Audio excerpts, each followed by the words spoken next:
Hello, everybody. Welcome to Phonogenics 101. We are continuing our Fleetwood Mac series. Thank you to all my Patreon subscribers. And I've gotten a few tips on Venmo. I really appreciate that. My last four digits are 5399 if anyone's watching. And a lot of people have been subscribing, so that's really awesome. We are missing our friend Alicia, so we're hoping she shows up because we've never done a Stevie Nicks discussion without her. So I keep hoping she checks her Facebook message because she's our bud. But before we introduce the panel, let me just say 8 million people have talked about Rumours. It's been talked about to death. We probably have nothing new to add to the discussion, but shit, if we didn't do, you win. You can't win either way. Like if you don't do it, it's like, where's the Rumours one?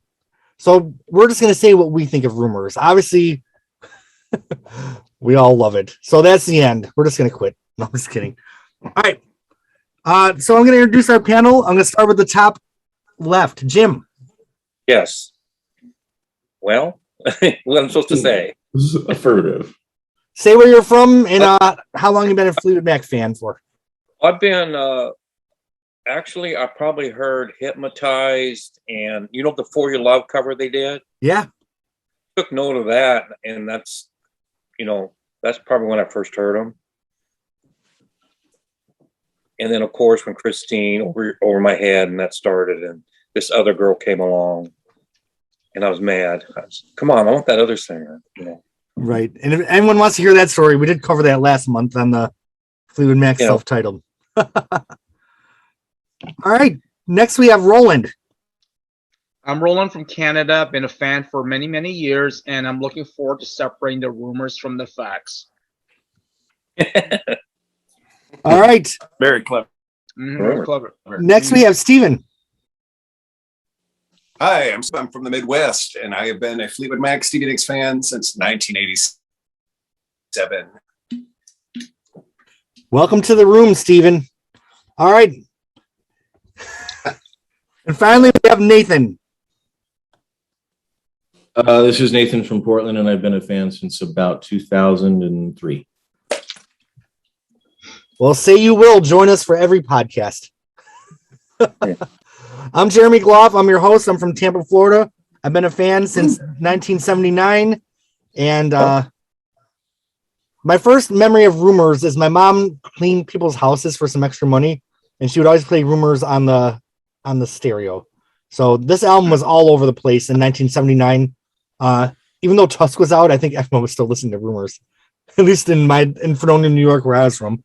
So, like we said, so much has been said about this album. There's been hundreds, probably dozens and dozens of podcasts, but you know, we're unique people. We're gonna put our own spin on it. So I'm gonna show the editions I have just for fun. I have the original CD that came out, and then around 2004, I think they came out with a deluxe CD. They had a bonus CD. So this was a 2-disc. They had some demos. I have the DVD audio version, which has some different mixing. And then they came out with a super deluxe edition in the 2010s. I can't remember exactly what year, but they reissued all the albums. $89. $89, yep. So this added another disc. This one it's got some stuff on it. Yeah, it's got some good stuff on it. Got 5 CDs and stuff. And then, of course, this one is from HMV from the late 80s. I don't know if you've seen it. It's numbered out of 3,500. I got 1787. It opens up. It's a nice box. It's kind of textured and all. You get the album in it, plus a nice booklet. Oh, wow. HMV. Yeah, with pictures inside. So that was a nice, interesting collectible. Is that a vinyl or a CD? It's a vinyl. So it came only with the vinyl record plus this booklet. And did they release any of the other Fleetwood Mac catalog in that format, or just the Rumours? No, just as they were releasing famous records, like big records. So Fleetwood Mac being Rumours, this is the one Fleetwood Mac, but only Fleetwood Mac Rumours. And then, of course, if you're a fan of Rumours, you have to read Making Rumours, which how do you pronounce his last name? Ken Kalat? Kalat. I really enjoyed this book. I couldn't put it down. Because not only does it talk about the making of Rumors, but it kind of talks about the music landscape of California in 75, 76, 77. And what an interesting time to be creative. There's definitely some mojo in the air. What a broad book. And Next one sec- thing you might want to pick up also is the nice songbook, which has a very interesting picture of Stevie Nicks playing guitar in concert. Y'all see? Oh, wow. Unless it's a fake shot. It's like, it's just for, they're pretending to play. But Well, she's playing Christine guitar here. Christine played guitar on the Tusk tour on some songs. Yeah, right? yeah. So, nice collectible. Which edition of Rumor sounds the best? Like, what is the go-to one for the very best sound? Is it the DVD? Sense around. If you have a Yeah. system for it, I would assume that. I feel like some of the mixing on the DVD is a little not the usual mixing, though, right? Or no?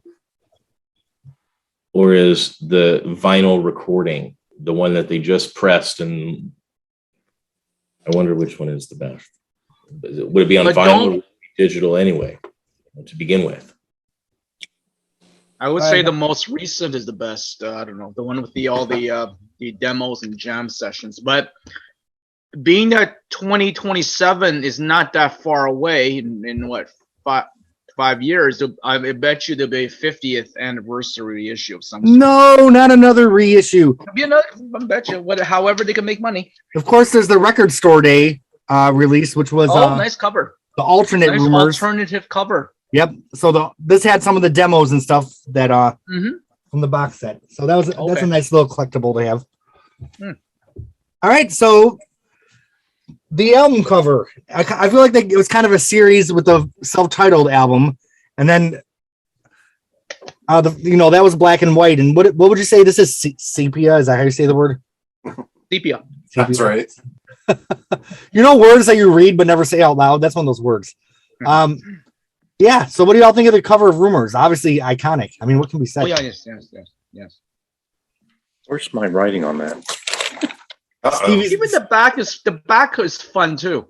I love how Christine McVie has her bottle of whiskey. That picture on the inside where it's like, Christine was hiding that bottle under her keyboard. And Lindsay with a big fro. Yep, the last of the fro before he got edgy and cut it off. Looking like Jeff Lynne from ELO. Yeah, he sure did. With the exception of the cover, I would say that Christopher Nicks probably did all the art direction for this album. It's a little homemade-y. Because the inside had like the lyric sheet where it had the photo collage, and then the lyrics were on the flip side, right? Yeah. There's homemade, and then there's homemade. You know what I mean? They're not the same. Both work. Poor Christopher Nicks. There's always like one person that gets ripped on my podcast. And the Prince ones, for some reason, I always rip on Wendy and Lisa, which I don't mean to. Then I like them. I do too. But that's a whole nother story. And then I feel like in the Stevie Nicks ones, I'm always ripping on Christopher Nicks. In the Joni Mitchell ones, I'm always ripping on Brandi Carlile because she has to be in every picture of Joni Mitchell now. And then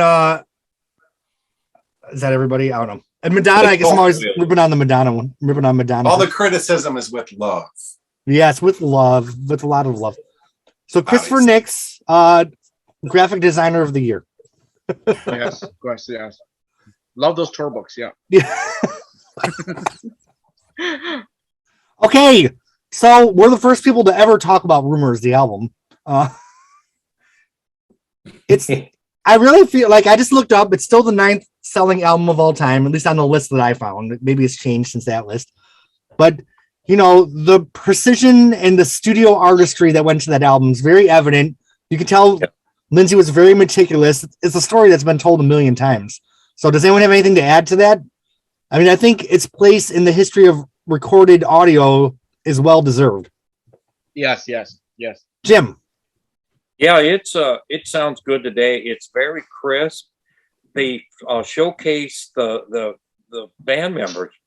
They don't. It's not muddy at all. They showcase, and they're excellent players, of course, but they really showcase them. A lot of looping and dubbing. You know, really, it's not overdone, but there's a lot of looping and there's a lot of overdubbing. They can't I was watching secondhand live, and there was about 3 or 4 of them just before we started this, and that live the studio just blows it away. Right. Even though it's a band, I mean, it's a great band live, but they just can't pull off secondhand news to that certain level. Throw it like Goldust Woman live is like a monster, but this this is not a live. They don't do it live, or to a point of being. I don't think they do it. They didn't do it a lot. Mm-hmm. I feel like Goldust is like the monster that keeps growing and giving. Like it, even in some of its more recent versions, it still has a new power to be revealed. But secondhand always just felt a little limp live to me. Yeah. I mean, it's done well. It sounds a little, I've seen a version where it's pretty naturally country, and that's not a bad thing. Right. But and the one thing I saw in the live version, Christine just plays the hell out of the keyboards on it. I saw some of them that didn't have very good mixes and stuff, and I saw some with good mixes of the same show, and it's just not. There's just something about that studio version. It's crisp, it's up tempo, it's tight as tick. It's it's a great opener on the record. It has a very Buddy Holly boyish thing to it. I feel it's definitely the companion piece to Monday Morning. Like it's the Monday morning of this album. It's a good opener. You got to kind of get people their attention. And there's a chair, some of that little clicking, pounding. Christine, I was watching this backstage thing, and Christine was talking about playing on a chair, and maybe she did a chair on it. Okay. So, it must have been a leather chair that kind of had some. They did something. So did Christine play keyboard on the live version? Because there's not a keyboard on the album version, is there? Or am I missing something? No, not really. But the live version, she plays the hell out of it, man. Really? Oh God, she kills it. But maybe the mix was good on their, her organ. What we're talking about? What are we talking about again? Secondhand news. Yeah. I only remember it from the tour where Christine wasn't there. Live in Boston. Oh, well, that's up. Does anyone have anything else to say about the album cover before we officially launch into secondhand news? I think of all the different outtakes, it was a good choice because if you look, if you've seen, there are different versions of how they pose. There's like 20 different shots, and they chose a nice one. It's a good one. Yeah, I think that's. I thought it was, kind of weird or odd, but it, I just thought, well, that's just art. Rock and roll's kind of a little, weird. The back cover is another story for me. That is because I heard this band, and I really like them. I mean, it's it's just like you kind of get into the people that are singing and their words, and you said, I wanted to go a little further with this, and because they're just great writers and great singers and great players and everything, and I was just like disappointed. We got John here. Get John, if I get this. Look at that. He could have I wrote a half a page on this thing. I'm gonna do it now. Yeah. Roland. Oh, go ahead. I have a question for you American guys. When you write the word rumors, do you write it the American way or the British way according to Fleetwood Mac because you know the record and you've been used to rumors with a U? Fleetwood Mac way. I write it in the way. Which way? I write it in the British way. Just to see, there you go. What about you guys, the other guys? When you write the word rumors, how do you write it? And I see it. Yeah. OURS. My spelling's atrocious. I'm sure I kill it. Yeah. I read somewhere a lot of Americans, if you're a Fleetwood Mac fan, you write the word rumors in any context with the U now because of this record. So, Jim, do you have a commentary on every single member's look on the back cover? Because I remember seeing this. I was listening to the record maybe a time or two, and I saw it just sitting there on the floor up against like a chair. And I saw these people, and it's like, oh, there's them. And I just go, gosh. I commented that I knew they had this success from earlier, the White Album. And I thought, my God, why don't you buy some clothes, guys? I mean, he's okay, but button-up shirt. And Lindsay he had a psychotic, death stare to, you look at his eyes, he looked kind of scary. Stevie's crazy dated. I mean, I was like 14 or something, 15, and I saw, she looked good, but that dress is too tight. I mean, no sleeves. Come on. And back. Leave a little room for Jesus in there, Yeah. What did I say about Mick? He's just like he was, he looked pretty whacked out, but I didn't know Mick. Mick is whacked out. I mean, he's doing himself. And this was the deal breaker on Chris. She had her head turned. It's like she's dismissive, I think she did it because she didn't want to be like a face and be famous. I mean, that's the way she is. But I mean, that was like, I wanted to see the two girls and compare them. Not, like the Hot or Not app. As one does. Basically like a family photo. I mean, people that do that in a family photo are not cool, but she's dressed nice. I liked how she looked, and I think she had a cigarette case there. Yeah. And a real cool looking chick, but man, look forward. I mean, cause that's the first time I've seen a photo of her, and I just wanted to, because I was very familiar with Chris, Stevie on the radio, and I had an idea, or just, yes.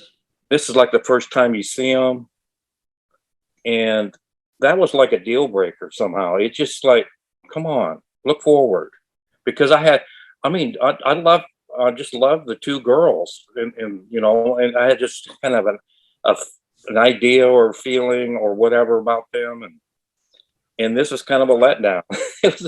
it was Christine could not be bothered to look at the camera. She's like, I don't think so, Daddy.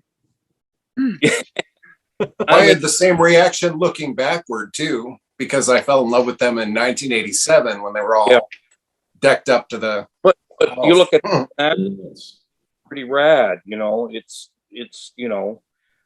It's pretty loose, and it kind of has some connotations on them not getting along, right? A little bit too. And there's into the legacy. And this at the top, milling around, didn't like that either, because you didn't know them, but them. I knew them going forward.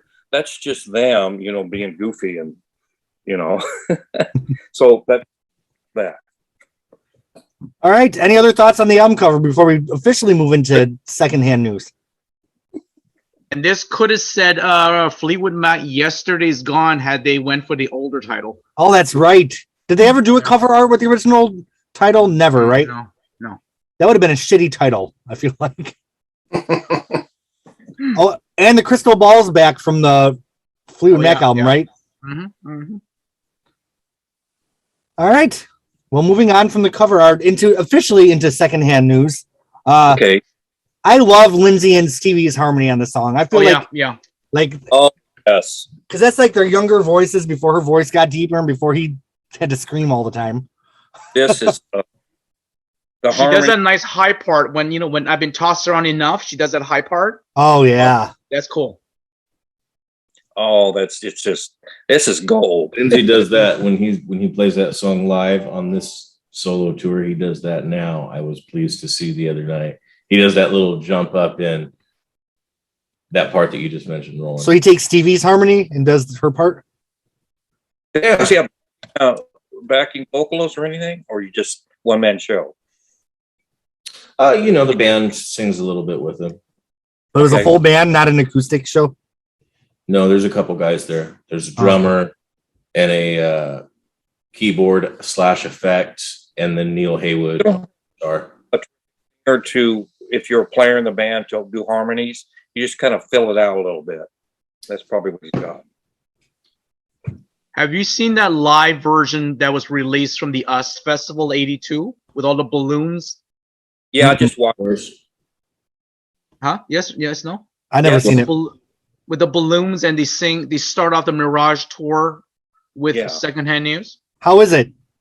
It's fantastic. It's great. It's a great opening, and because they were the big headliner for the US Festival in '82, they had the balloons, big balloons coming up, and then they came out and they started the song. And that was when Fleetwood Mac was just Fleetwood Mac. They didn't have any auxiliary players on stage yet, right? No. Now it's like 10 people on stage. I mean, like 5 is enough. They Like- had an extra guitarist on Yes, that. that's true. That's true. That was like Ray. Is it Ray Lindsay? Ray Lindsay. Yeah. Yeah. Yeah. He does a bit. That's before Stevie's like, I'm bringing Lori and Sharon with me. Yeah. Well, I feel like Secondhand News is one of the best album opening tracks of all time. Yes. The best song on the record. I mean, I really think it's one of the best songs on the record, even though, The Dreams is a big deal for me, but it's got this crisp speed. I mean, it's very, I don't think it's metal or anything, but there's a pace to it that is just terrific. And Mick playing towards the end there's some Mick fills. Some of those Mick fills are just out of this world. Some of his drum fills are at the end. That's just Mac-ish, just, all get up. Are sure it's not Christine playing the chair? It could be. There was this beat on the chair. Japanese. If you guys ever seen the Japanese backstage stuff, it's like 2 hours of just milling around, and Are they really drunk on it? they're wasted at times, and Mick's being Mick, and doing a makeup lesson, and I watched all that, and you get it kind of brings you back, Yeah. to what kind of people they are. They're flawed, and they're Lindsay parading his girlfriend around, and Steve that was the girl that wrote the book. Name now. Caroline. Yeah, Caroline Harris. Caroline Harris. Yeah. I was on the YouTube. I found out who she was. I kind of looked it up, and I said I was going to write something nasty, and I was going. Lindsay was going to. Well, that's kind of 2 steps down. Well, I said it, from Stevie.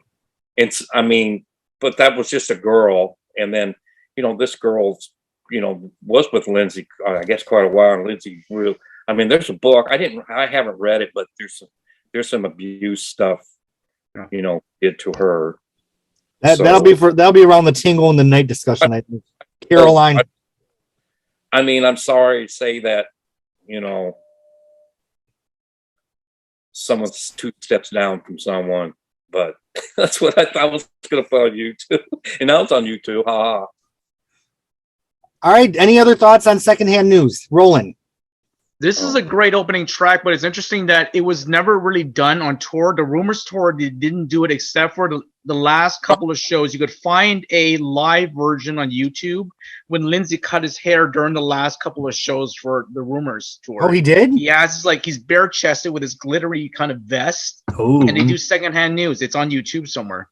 And as far as I know, they did not do it again until the 2000s. Is that correct? Like, when they did the Unleashed tours or whatever, it wasn't brought back till Oh, you mean Who Let the Dogs Out? many years. Yeah. Live in Boston. Yeah, the Boston tour. Did they do it? Mm-hmm.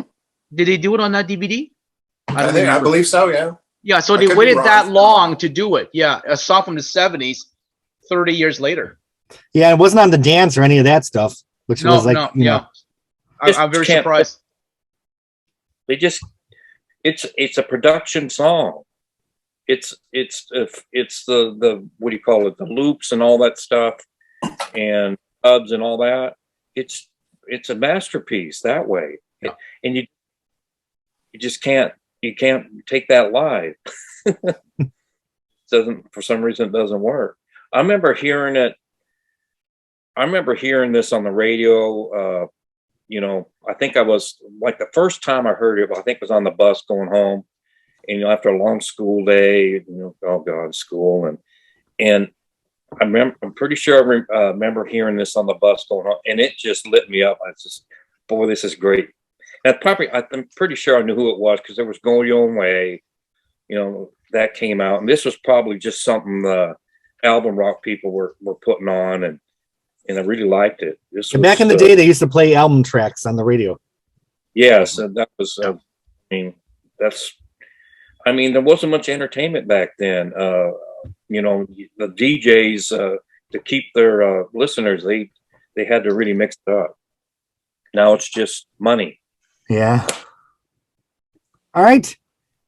Final thoughts on secondhand news. Now, we did incorporate the thumbs up, sideways, or down, but is Rumor going to be all thumbs up for all of us? Should we just not even waste our time? Not necessarily. Okay, so secondhand news. Thumbs up, sideways, or down? I give it a thumbs up. Oh, shit, Steven. Oh. Yeah. Sorry. Now, do you have any commentary on that, or just going to leave it with the rating? I'm sorry. I think it's kind of a filler song to me. Oh. And a bad start the album. Oh. But it's in the lyrics. not bad song. It just doesn't stick out as anything wonderful. Maybe down the tall grass, maybe. What do you think should have opened the album if it wasn't secondhand news? What I listened to it today, I was thinking Don't Stop would have been a good opener, but the change, they do that in concert all the time and we're sick of it. Yeah. That would have been a good opener. Because like when you have a group like Fleetwood about different singers taking the spotlight, I would like to show them all off on the first song. Okay. So I would go with The Chain, but we've kind of seen that 100 million times. Yeah. Sorry, didn't mean to be Debbie Downer. Stuff. There's no right or wrong opinion about music. Or there's one that's a little more right than the other. Remember some of those Stevie Nicks solo podcasts, or like people were really getting their feelings hurt if people disagreed with them. Oh, good! I can't wait, dude. That's what I'm here for. Man. Oh, I have no feelings left to hurt. Everybody else gives it a thumbs up, though. Yes, I give it a thumbs up. Of course. Okay. Oh, well. Is their video off? all right. Well, as we were saying earlier, which Alicia can go back and watch, we were saying how much we missed her and hoped she'd show up. And then she did. Alicia's here. And all we've talked about is the album cover and secondhand news. So do you have anything to add to either of those topics before we move forward? Well, the Rumours cover has become so iconic. So much so that Stevie had to kind of repraise it for her Belladonna album, Right. which is very interesting. She's known for that dress. And I've seen so many different, everything from The Simpsons to... yeah, that's kind of cool. Everybody's kind of recreated that image. It's become such a iconic cover. It's up there with It's like the Beatles stuff, and yes. I was thinking Pink Floyd's The Other Side of the Moon. Oh, yeah.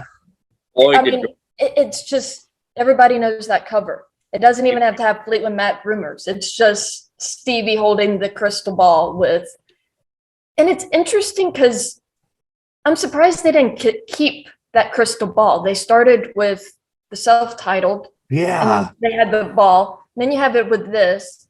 And I know you have 4 of the 5 for if you opened up Mirage. I don't remember if they had a crystal ball going through that, but it would have been really cool to keep, kind of like the penguin. It would have been cool to kind of keep that going. I like when there's Maybe themes. it was on Tusk, except the dog ate it. The dog ate it. Well, it would have been fun if the dog was playing with it, going across the picture or whatever that was. That would have been an awesome album cover. It's interesting because they started it, but then it's like several other things with Fleetwood Mac. It's like they stopped. Right. Um, They do have a tendency to start things and then not keep them going. Making And then on the albums. Time album, instead of that, the little penguin chick hatching from an egg is hatching from a crystal ball. So the crystal ball comes back on Time of all Isn't it places.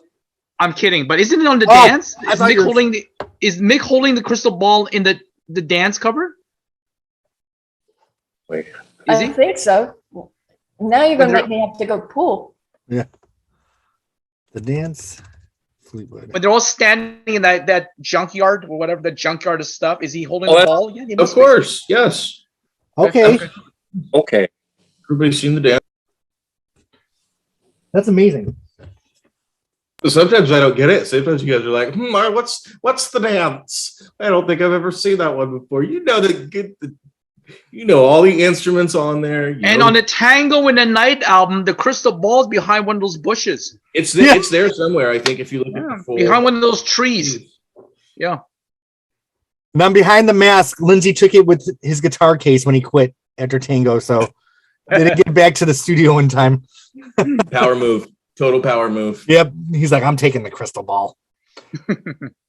Or someone just broke it. Someone Yeah. broke it. Someone broke it after Rumors. I do wish, though, like Alicia says, that it would have been cool if they kept it going because I feel like it is very Fleetwood Mac-ish, and it's unique. They broke it. Stevie threw it at Mick or Lindsay. She threw it at Sarah Fleetwood. She's like, listen, bitch. Yeah. After she wrote Sarah. After, and she found out that, you're cheating with Mick. Oh my god. Are we on Dreams now? Well, we still had to do Alicia's thoughts on secondhand news. Yeah, Wow. Mick was holding it on the dance. Okay, Okay. cool. Okay. See, we would look better. Oh, she went. Okay. Yeah, Sweet. I actually Oh, he's doing the same pose. Yeah. on top of the piano. All right. Right. Yeah. Okay. Yeah, we definitely had to do a whole podcast on the dance. I'm actually looking forward to that one. Dance it's one of those things. That was a life-changing moment for me. Yes, it is, Jim. You said it. It is one of those things. Dentist office and looking at like a magazine. I think it was People. And I was flipping around. I saw an old picture of Fleetwood Mac, and then I read like they're getting back together and doing a show, and said, "Damn, that just picked my summer up." Yeah. I bet. Very cool. So, Alicia, what do you think of secondhand news before we move on to Dreams collectively? I like the song. It's probably one of my favorites from Lindsay. And it's interesting that they had him open the original album and then they had him open up with this album. And they're both kind of a folksy song. Right. And Yeah, yes, that vocal on there is great. yes. I mean, I never thought of the vocal and what if is it a country vocal or folky vocal, and I'm pretty. It sound like a folky vocal. I feel like it's rockabilly. I feel like both Yeah, Monday yeah. morning and secondhand Yeah. news are rockabilly. It's the Buddy Holly thing, but it's in that folky vein, the Bob Dylan and yeah, that folk country sound. yeah. I read that this was considered as the 5th single or the chain, but they never had a 5th single. But this would have been it. Okay. They did another single. I feel like it would have I been a think it would hit. have been a good single. There's so much on here that should have been on the radio. So Definitely. Well, I think everybody knows this album except for maybe 2 songs. Yeah. That's the 2 songs that don't get on any of the greatest hits records. I do feel like a lot of people know secondhand news, though. Like, Yeah. even if it Yes. wasn't hit. So, Alicia, we all gave it a thumbs up except for Steven, who gave it the sideways. Sorry to call you out, Steven. It's all right. I deserve it. Aw. All right. So Stevie Nicks is taking a break from recording. She goes over to Sly Stone's studio. She sits on his velvet couch and she just plays 2 chords over and over on her keyboard, and she writes a song. She plays it for the band, and it's Fleetwood Mac's only #1 hit, right? Dreams. Mm-hmm. Yeah. So this is one of those songs that there's many live versions throughout the years. There's the original Rumours version, then there's the Stevie live versions, which we can talk about in a little bit. But how do you even talk about a song like Dreams? It's such a part of the American pop culture fabric. I mean, every generation knows and loves this song. Yeah. Who wants to start on this one? And I got to do a quick outfit change. I just realized. Mariah style. So, Jim, I know you got like 20 pages of notes on Dreams, right? Oh, this is a. Let Jim float through his notes while you take a wet break. Outfit change. I need to do a wardrobe change. Okay, Jim. So, Jim, you have some thoughts on Dreams? Yeah, a few. And about a crush and everything. Oh, cool. Let's start it off with you, Jim. Okay. I remember initial hearing it like on the radio and picking up on the vocal first. It's very direct. The words are very direct. And I picked up on the vocal first. And, the words and someone being, sad and all that. Just really loved it. It's copycat. But okay. I'm gonna do like a breakdown of the song. Like the instruments, there's a vibraphone on it. That dun, dun, it's a very high pitch. It's like a what do you call it, the metal things you bang on as a kid? Vibraphone. Yeah, it's kind of and that's kind of there's the music on that is terrific. It's it's you've heard it so often and you kind of when you reopen it and you see, wow, this was just so well done. I mean, but the band doesn't override the lead on it, the singing. But it's it's there. But there's some vocals on that where Stevie's interacting with herself, kind of the ooh-ahs and stuff. And it really, it's kind of a message, it's kind of like, oh, I've just been hurt, kind of thing. And the vocals kind of explains it, it's the way with Stevie and her singing. And when she comes back to a same chorus, she does it differently. And she does that on Rhiannon too. And it's I could just say it's magic, but it's her way. It's her teaching.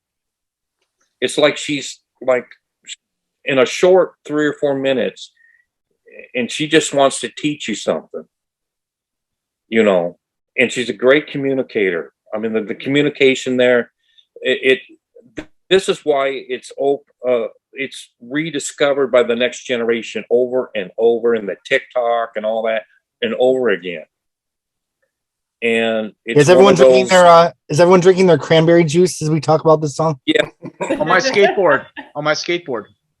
Jim, to piggyback on what you just said, I feel like what Stevie's teaching us is how much mileage you can get out of 2 chords. The F chord. The F chord, yeah. Serious about it. It's I mean, she's just terrific at of just communicating to the audience. It's I lost my train of thought again, but I mean, I was going to say about that TikTok thing and, people finding it again and again and again. And, on new ears, it's like it's the original. It resonates with a lot of people that, maybe they're sad or something's going on and they pick up on it. Okay.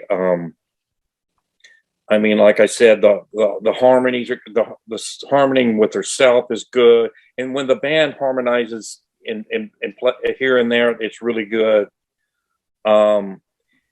It is, I don't know, it might be my favorite song of everyone. I mean, Rhiannon is kind of it's the introduction. Rhiannon's like the introduction. And this was kind of like it's the person. Yeah, but don't you find it a little sterile, Jim? What? The song couldn't have less of an edge if it were actual milk toast. You know what I'm saying? It couldn't have less of an edge if it were Well, by it's the Partridge Family. So isn't this really just a little sterile and sanitary of a song for you, Jim? Don't you find it a little? Alicia's got something to say.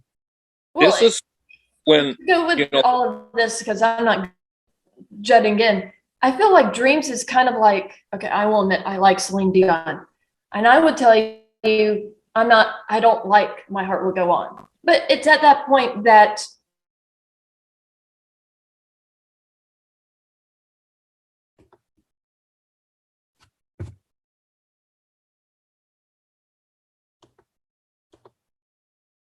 clip of it.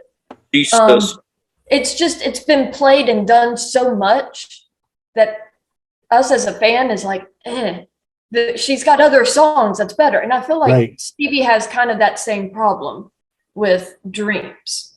Since Rumours, she's done it in every tour. She's released how many live versions? I mean, it's on the live Rumours. She put it on Belladonna. Indispensable from the record. You're describing all of Rumours, though. Yes. This whole album's like that. Yes, but Dreams especially, though. But it's indispensable from the catalog, though. But I feel like all the layers are so that's lush. kind of what it was with Celine. So I get where some fans are just like, oh my gosh, Dreams. Yeah. But it's 40 years of hearing, and she hasn't really changed Dreams when she performs it. I mean, okay. It's, you kind of want something refreshed or an acoustic, or I don't know. I think that's why people liked the remix that came out with Crystal Visions. It was a different take. Right. And it made it relevant again. It was in dance clubs and stuff I've heard people talk about. I really thought it was hot in 97 on the dance tour. That's when Dreams was just little smoke coming off of it. It was I thought there was smoke coming off in Red Rocks, where they went from players only love you when they're playing to playing it for you. When they're playing it for you. That's the first time I ever heard it was on Red Rocks. She missed the first line when she's running up to the microphone. And has missed that. I wonder what that is. I'm glad you brought that up, Jeremy, because she seems to miss that cue over and over. Right? I mean, that's just a scripted thing, but isn't it? Don't you all think? So let me just put out there, I think that the layering is very subtle and glorious. I mean, it's that studio technology. Now, we had to mention that Mick Fleetwood, they took a little drum loop of him and just looped it for the whole song. So that's why the beat's so steady. He's not actually playing. It's a drum loop. Yeah. I think the version they did on guitar. I think the version they did on the Stevie Nicks Belladonna tour was nice. It was it was her solo tour, so the arrangement was slightly different. It was a little more fresh. Yeah. Well, I'm gonna give a hot take. That she moved it in, or it came off of Outside the Rain.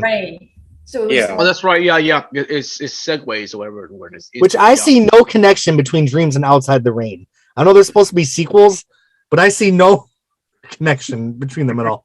Besides the rain and the thunder. Okay, I'm gonna give a hot take. You know what version I like at Dreams is the live version from the Tango in the Night live video, because they have some weird 80s chorus on her voice. Oh, yeah.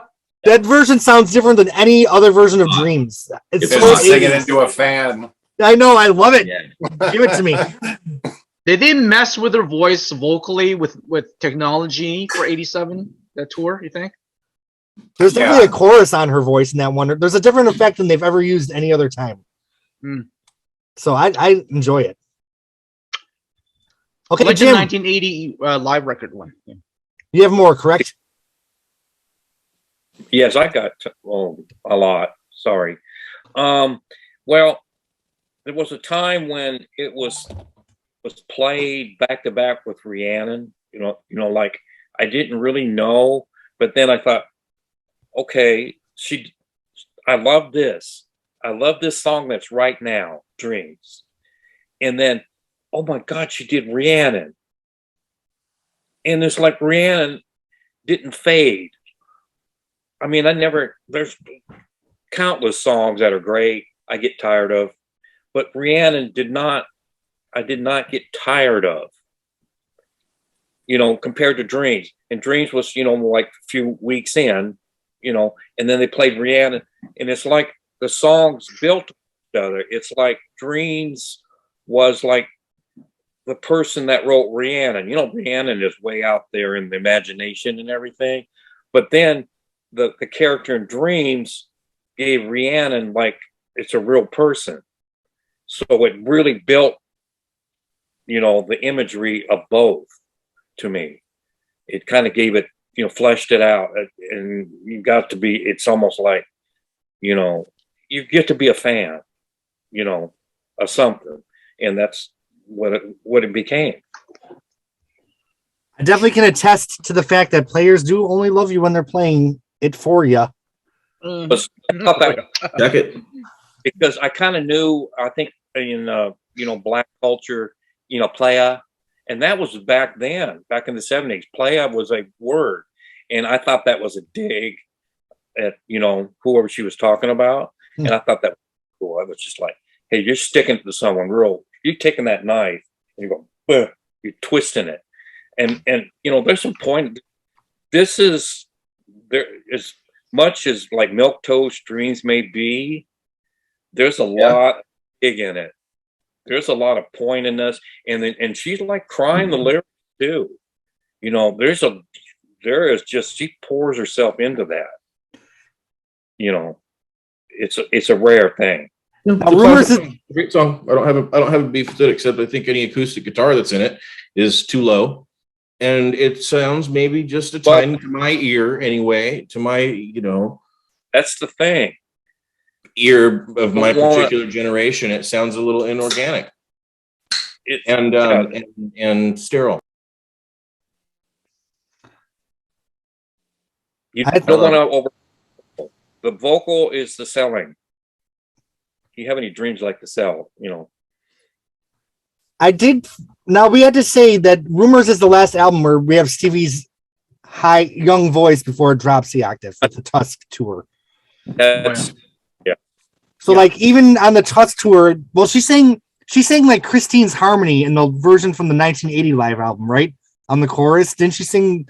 Which is kind of jarring to me. I didn't really enjoy that. But then moving forward, she went into like the lower voice that she still does now for Dreams. Like she never sang it like on the Rumours album after her Tusk tour, right?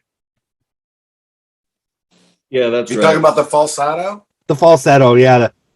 She never did that live, did she? It's only me who wants. It's only me who wants. Yeah. Well, it's on the live CD, but it's kind of weak. Right. No. I think after Tusk, she does it lower, I think, after Tusk. Because even by the Belladonna tour, she lost that voice that was so beautiful and clear and crystal bell like during the Rumours 77 time.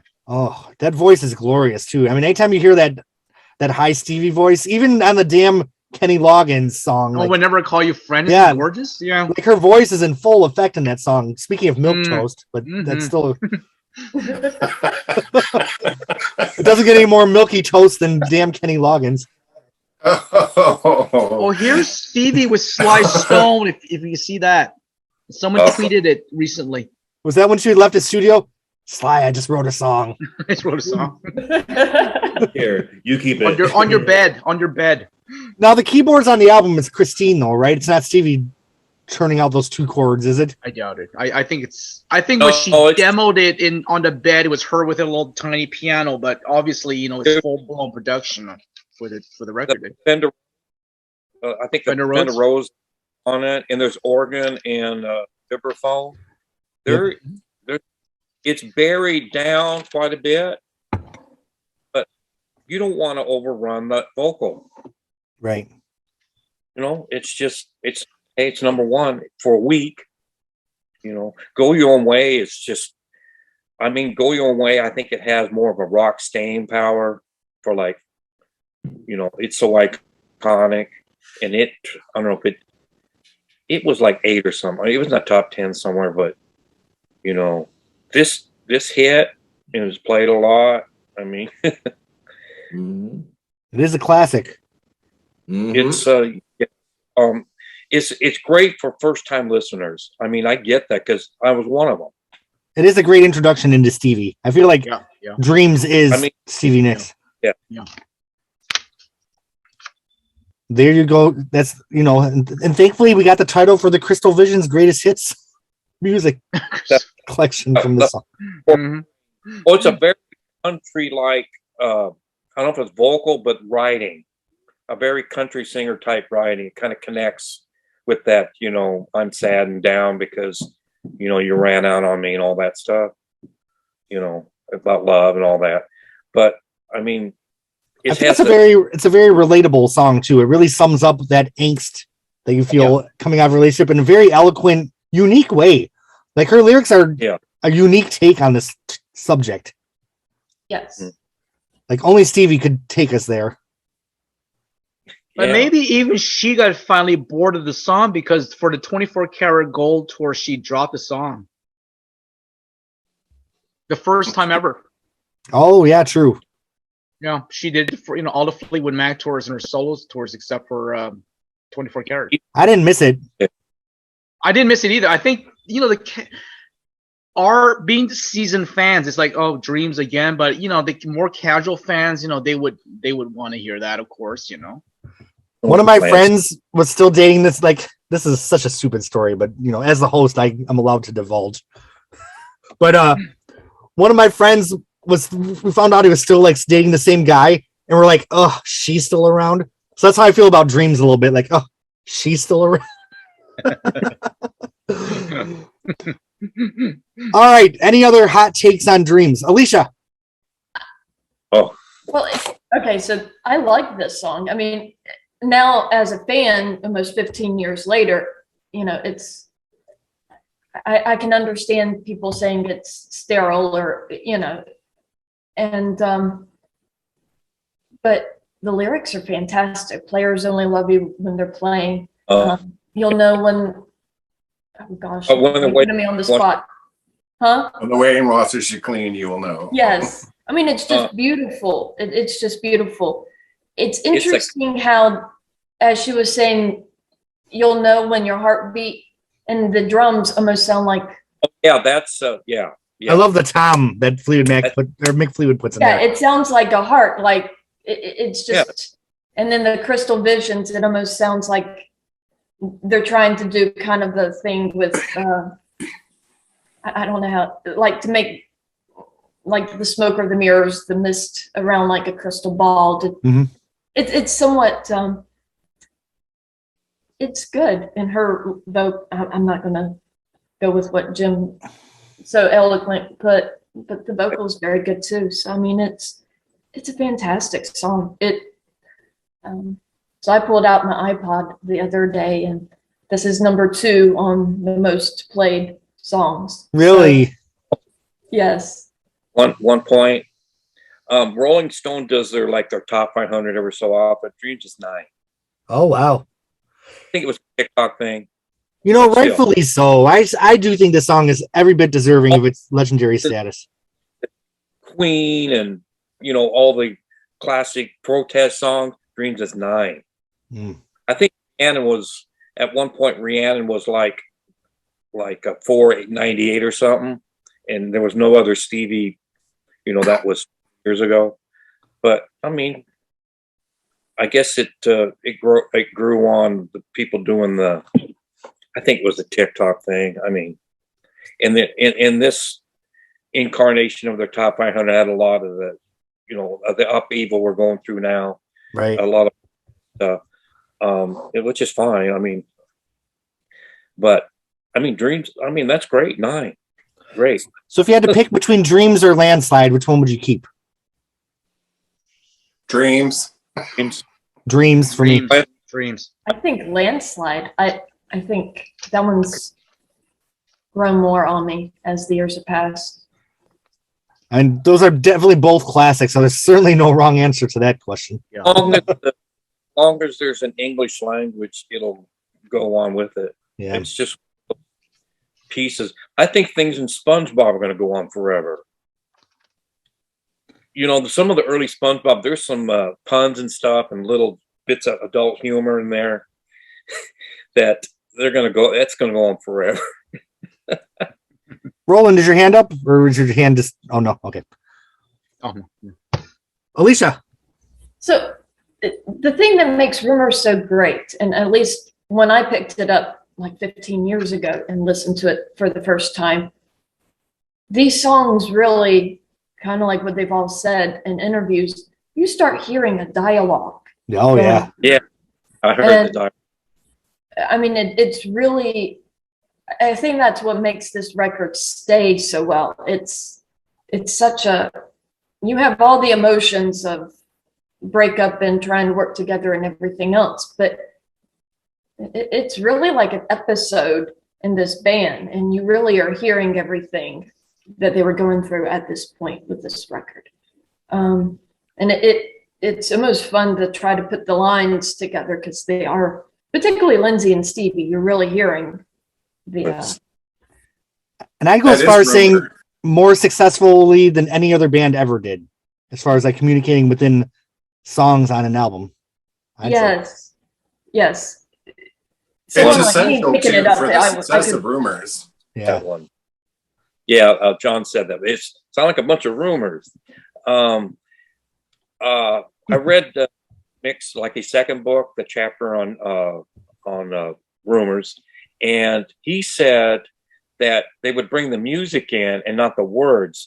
And I think there's a story on Go Your Own Way that Stevie really loved it, and you know, they probably had it pretty much fleshed out, and then Lindsay put the words there, and Stevie got mad, but you can't kick that to the curb now, because she initially loved it. It's a great listening, just sonically. Yes. We'll get to All right. So, do we have any other thoughts on Dreams before we move on? Lindsay did a great production job, because the song, as it was brought to the band, was very, even Stevie, they all said it was a very boring song. And he really added to it. No, he, as a producer, Yeah. and an arranger, and he added his magic to it, like he did for Gypsy later on. Yep. Yeah. Alicia, did you do the outfit change too? I did. I love it. Woo, woo, woo, woo. Hey, Was this Old Navy? Was it Old Navy that had this shirt? No, I got it at their concert. When At the concert? I heard someone told me Walmart has it now. That's awesome. The more rumors, the better, baby. The rock, they have rock and roll shirts, and this being one of them. That's the first, or when I go look, you're in a store and family's there and they have vinyl. You say, I'm going to go see if they have Rumours. And most of the time, yes. Oh, they always do. Yeah, I think I saw it in Hot Topic when I went through the mall the other week too. I remember when they started redoing vinyl, I thought they were calendars at first, the size, the 12 by 12 size. Mm-hmm. Because, we haven't seen vinyl records such a long time. I thought, a Rumours calendar. No, it's a Rumours record. All right. So, any other thoughts on Dreams before we move on? Jim, you got a couple more things to say? This is about a crush in 8th grade biology. And, there was this girl, initially when I saw her, I was like, was she a student or not? Because she just kind of had a posture and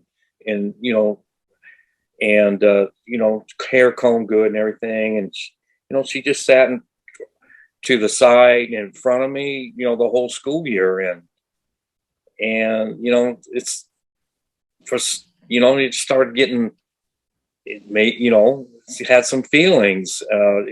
just a great departure from the other girls, you know, just willowy, skinny girl. And I was just kind of like how she dressed. Not a hippie dressed like a hippie girl, but she had her handbag and she had her thing. You know, she was stylish. I like a bigger girl myself, Jim. Well, now let's tie this into dreams so we can keep moving. Yeah, but kind of tabled it.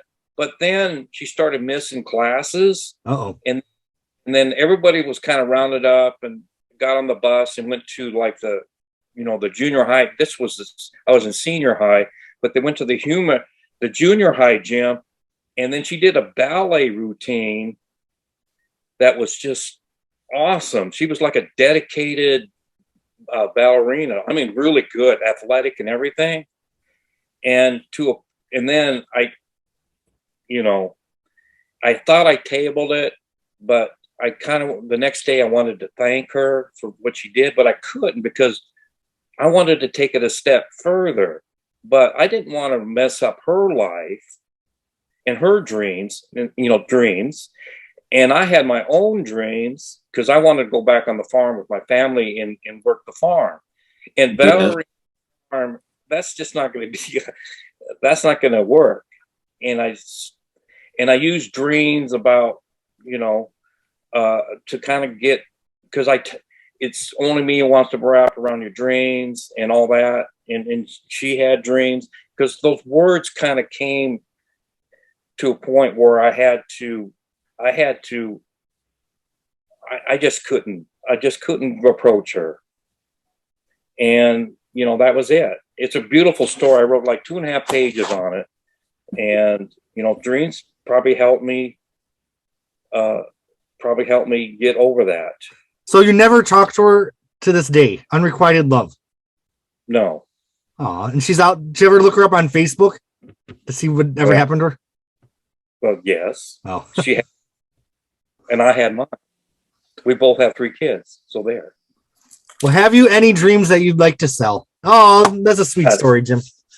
Okay, dreams. Thumbs up, sideways, or down?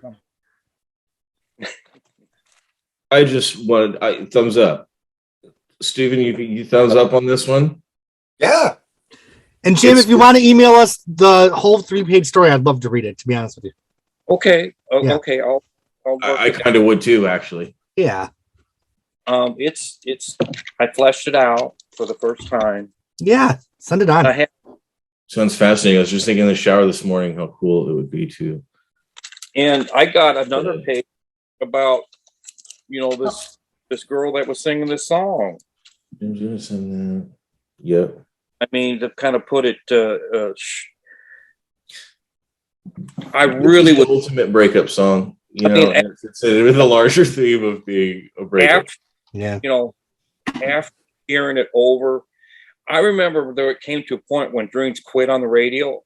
I knew about 10 seconds before it ended, I'm going to be so sad when it ends. Aww.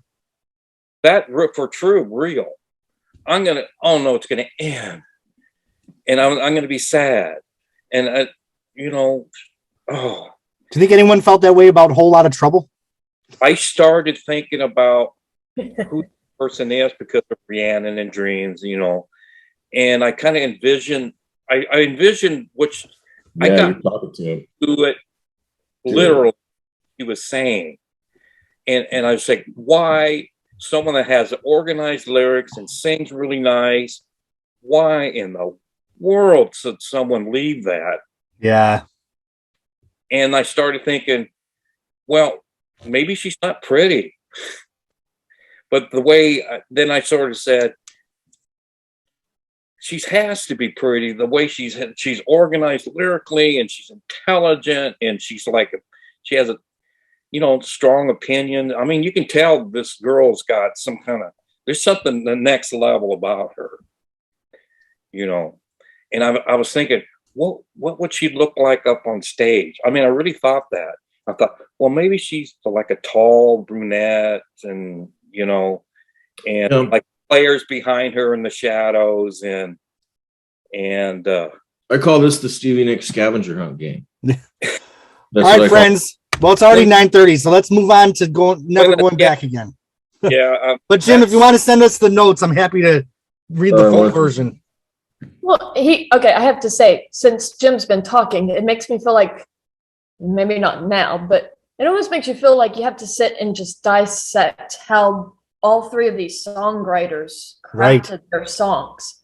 Because Dreams seem to have worked really well. So then I think Stevie used the same framework or maybe the same images to start kind of, and it's interesting to see, and I almost think Lindsey Buckingham and Christina, but I'm not that fluent with their solo stuff, that's how they used to structure everything. It's definitely really kind of framework. You're right. I'm not the artistic person, so to hear kind of a songwriter workshop sort of thing of how they created, how they structured their songs and how they would do that. All right. So speaking of Stevie not being pretty, now it's Lindsay's turn to have a few things to say. Never Going Back Again. Originally it was an instrumental called Brushes, and then he added some lyrics to it.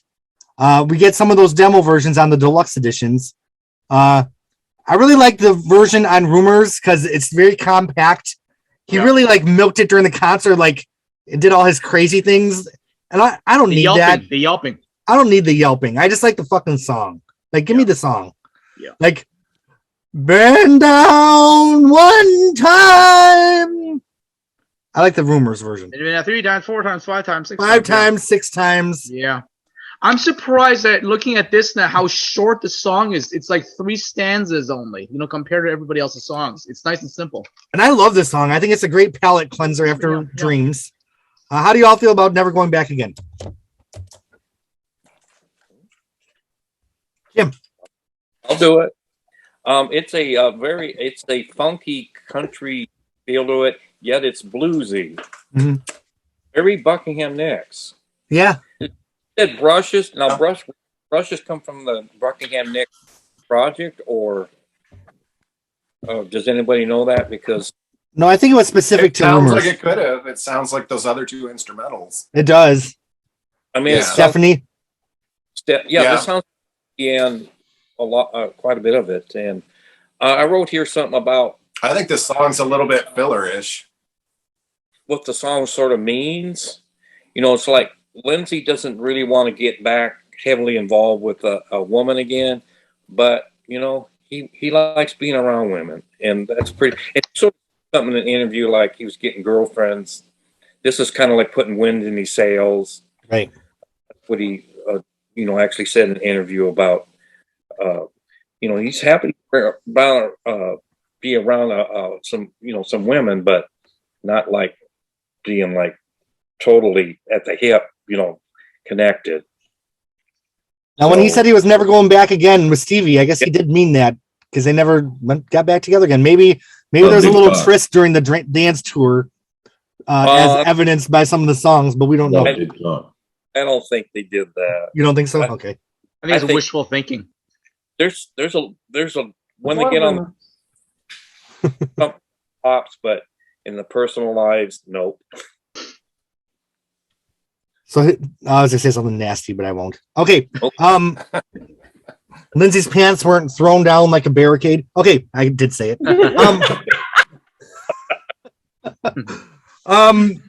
Never Going Back Again. Anyone else have anything to say about this song? Alicia. Well, I like it. I think it's interesting that he's done. It's a fast, upbeat song here, and I think it's interesting that. And watch, you'll pull every long song he has. But I think a lot of his songs that I've come to find on that Fleetwood, they seem to be on the shorter side. Mm-hmm.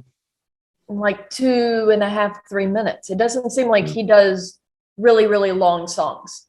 Of course, then you have I'm So Afraid. That's an exception. Sure. But generally speaking, he tends to do really precise, which is really nice. It's such a different pace after Stevie doing her 6-minute epic songs. But up 4:10. Well, they communicate differently. Yep. Yeah. Yeah, Lindsay like struggles, in my opinion, to find things to write songs about. Like he's really good at coming up with a little melody and different little Yes. intricate parts, you know, where Stevie communicates through her words. Right. Yeah. Well, she No, it's also very creates a different. mood, I feel like, with her music. It's Mhm. almost like an experience hearing her songs. Yeah, Alicia, like Sarah, going forward, like Sarah, some of it you don't understand, but so what? It's beautiful. It is Well, beautiful. Yeah. Yeah. She allows you to try to make sense of the story and Right. what you think the symbolism is. You really get to participate as a listener in Stevie songs and kind of create your own story, which I think is why we all love her so much. Well, and I think that's what pulls you in. And then she's also original with her symbolism. I mean, that's what makes, at least for me, what I can identify quickly, even if people cover her. Her symbols are not like everybody else that's coming from the rock and roll world. As much as I like Lindsay and absolutely love Christine, there's not that same immersion experience in their songs, in my opinion. No.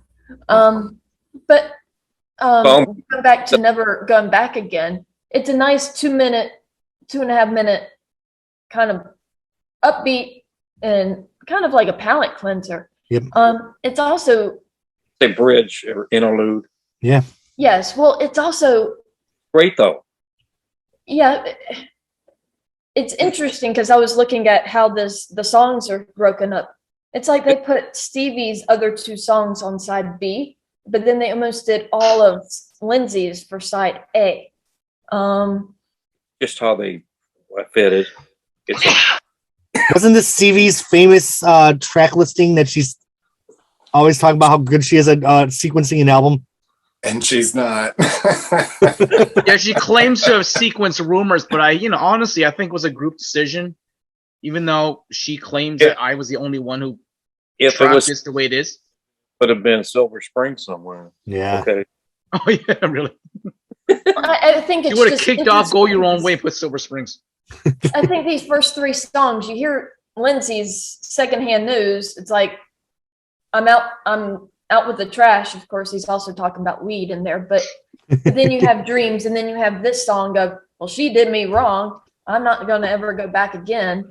There's such a dialogue. It would have been interesting with the 4th song being another Stevie. Yeah. This kind of but I like the slower version of this as well. Now, I agree. I don't particularly care for Lindsay yipping and yapping, but he really does create he really builds it up, the slower version. And when he doesn't do the 6-minute version, I guess is what, you know what I'm saying? Like, So Nathan, when you saw Lindsay last week, did you do the Yip Yap remix of the song? No, he No. left. All right. Back again. Yeah, I don't remember what I was gonna say. This is a great song, but I forgot what I was gonna say. well, I think it's an interesting song because he can build it up or he can take it down and just be him and the guitar when he does just acoustic. So there's a variety and that kind of keeps it somewhat fresh. Yeah. I will agree that the song definitely isn't stale. Like he does keep it alive by reinventing it and approaching it in different ways. That's All right. Well, Never Going Back Again. Thumbs up, middle, or down? I'm giving it the thumbs up. thumbs up. That Middle. Oh boy. All right. Well, you got Dreams. The bar is set so high that these songs just aren't up there in the stratosphere, I don't think. They're good songs, but they're not up there with Dreams. What I love Other songs coming up. To exit the stratosphere, you had to have that little walkway off the spaceship, but I feel like that's what this song is. Here's something. Does anyone here have a thing called Instagram? I A do. couple people. Okay. I do. Well, there's this lady on there. Her name's like Marie JX something. That should be enough for you to find her if you look that up. And she posts all this Fleetwood Mac stuff, and a lot of it I haven't personally seen before. And I feel like I've seen just about everything. Certainly everything that's available for mainstream mass consumption, you know, on YouTube and stuff. And so one of the things that she posted the other day was an interview from about 2003, and they get Lindsay to play guitar live on some radio interview. And the song that he plays is called Maria Elena, which is some kind of a Spanish instrumental. Maria Elena is the name of the song. And so Never Going Back Again sounds a lot like, it's a lot of the same sort of note, you know, chord progressions and similar picking patterns and stuff like that. So great Instagram account to follow, and Maria Elena, great song. And you can see how closely it relates. You know, it is to Never Going Back Again as Little Red Corvette is to Stand Back, in other words. Okay. Is this on one of his records? Well, whose records? No. No. No, and he even remarks in the interview, wow, this is something I haven't played since I was, you know, a teenager, basically. Oh, cool. Wow. Okay. All right, so Alicia and Jim had their hands up, and then we'll move on to the next song. No? Well, okay. I'll say, kind of describe when I first heard this album. You know, my oldest brother Norman, I messaged him the other a couple days ago, and he says likely he bought it, and they just dropped the needle, and I just kind of I knew who they were. I mean, and it's like I was a little bit perturbed that this is my band. Why are they playing my band? You know, they like Ozzy or, you know, Black Sabbath and Queen and Zeppelin, and it's kind of like my little girly band, really, with girls in it, and they're playing that. And I said, they must be cool to them, and it kind of bucked me up a little bit. Hey, I feel, yeah, I like a good band, and they think they're a good band. And you know, I really absorbed that thing when it first time through, all the way, just not even moving. You know, it was just sonic glory, and so very. I mean, it's like their styles. They do spaghetti western kind of stuff, and they do, you know, country picking and ballad kind of that Songbird. We'll get to that. I mean, whole thing. It's like a movie. Yeah, it would have been cool to be a Fleetwood Mac fan and then have this album come out, because to me there was never Life Without Rumours, because it was already, you know, when I was born. Dreams I probably was familiar with, and Go Your Own Way, and I think the rest of it was new to me. Right. Great stuff. All right, so it's 1991, I believe, and Bill Clinton's in office, going into office. Okay. I see a picture in the paper. I'm like, oh my God, what's going on, Stevie? So Fleetwood Mac reunited to play the next song when Bill Clinton got elected president. And that song is written by Christine McVie. The original title of the album is part of the lyrics, Yesterday's Gone. And the song is called Don't Stop. That's a lead vocal shared by Christine and Lindsay. It's interesting because their voices sound so much alike that you really have to pick apart. Yeah. And I wonder why Christine always let Lindsay sing on her songs. Is she like, oh, why not? Go ahead and sing. Because I feel like Lindsay and Stevie never let anyone sing lead on their songs, but I feel like Christine was a little bit more open. Don't Stop is a nice blues shuffle.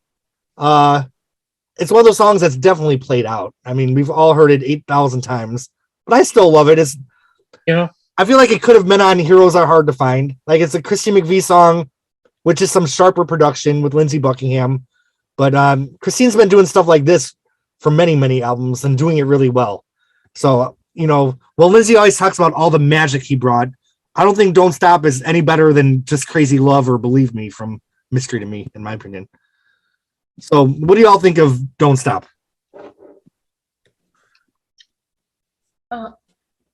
Roland?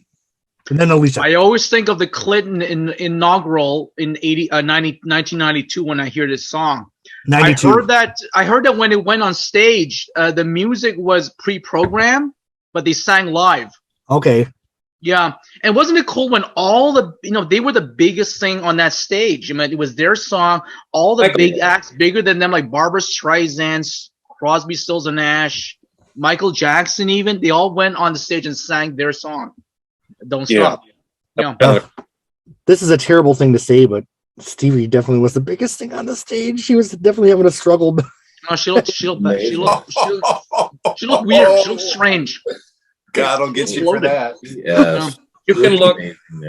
Sharon and Lori, if you're listening, don't tell Stevie I just said that. First of all, she looked amazing there. Second of all, I think it's interesting the repeating themes that we see in Fleetwood Mac, in this album specifically, and in the Clinton, you know, that whole election and everything. I mean, there's really a theme there of like divorce and infidelity, relationships, and sneaking around. And it's interesting how we see those things kind of mirrored back and forth on each other in the way that those things are all related, right? Okay. Shame on me for body shaming anybody. That's so 80s. So I know I suck.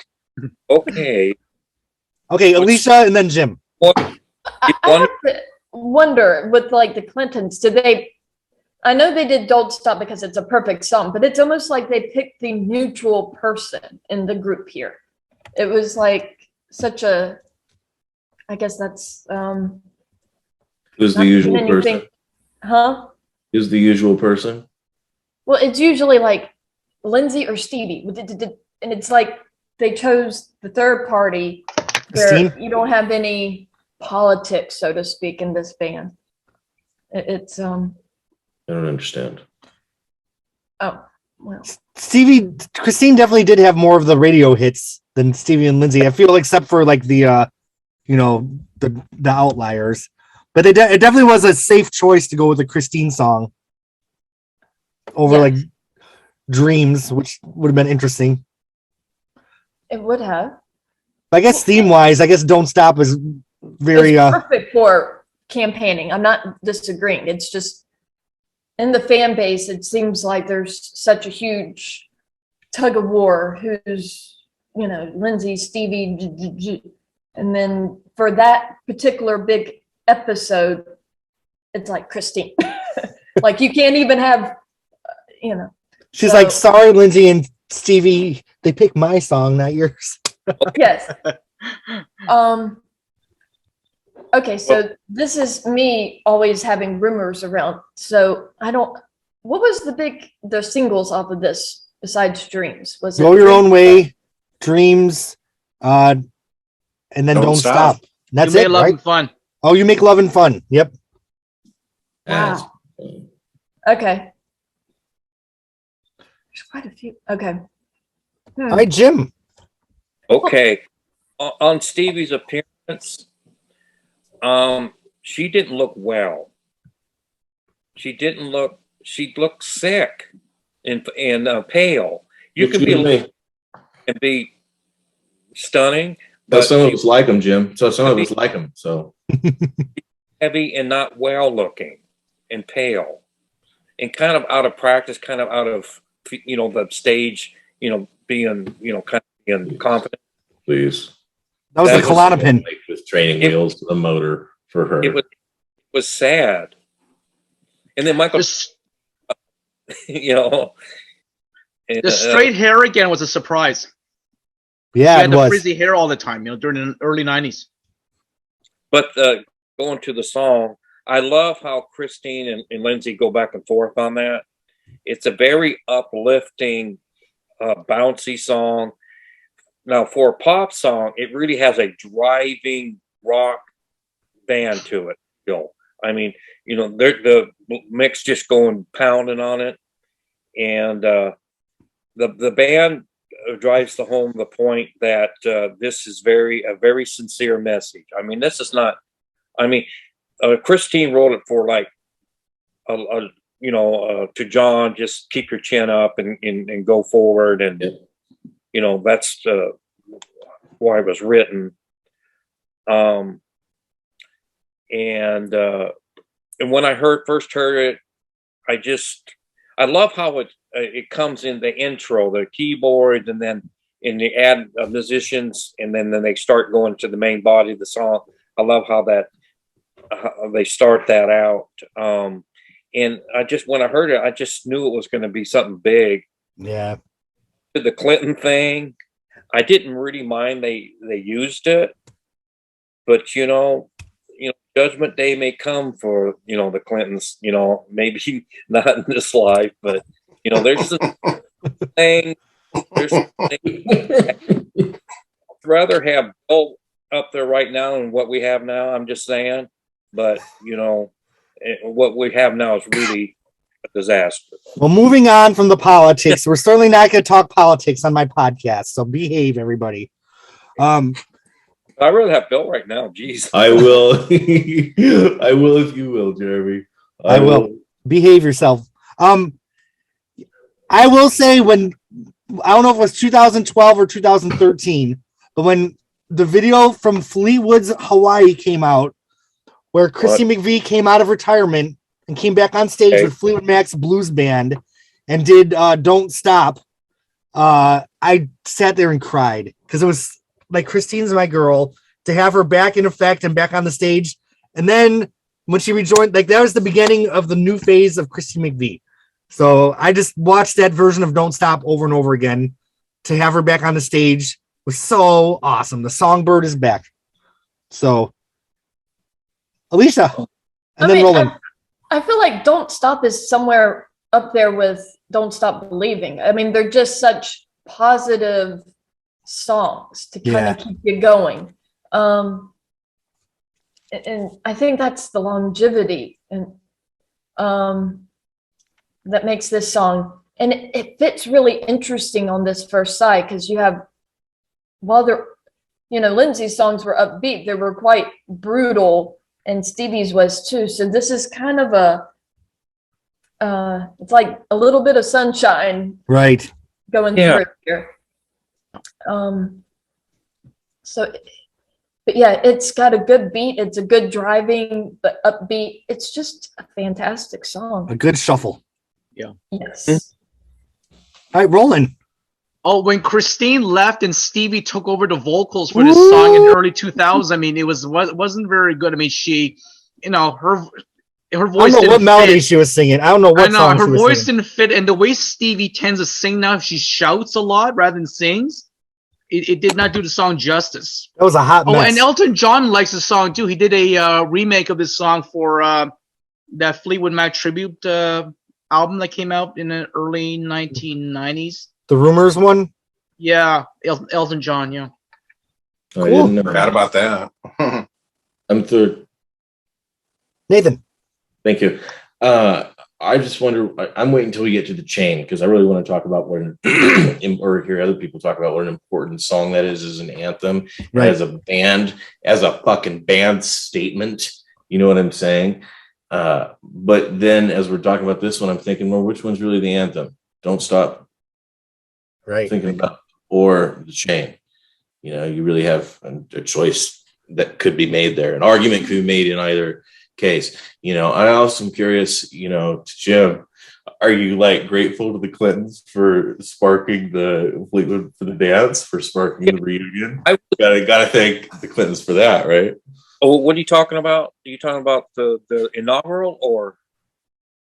I'm talking He's about saying that you got to at least give the Clintons credit for rekindling the Fleetwood Mac story, which led to the dance. It might have been that they take. I think people, Stevie may have said, or someone, that they took credit for that, just that little pushing together to kind of reignite going forward.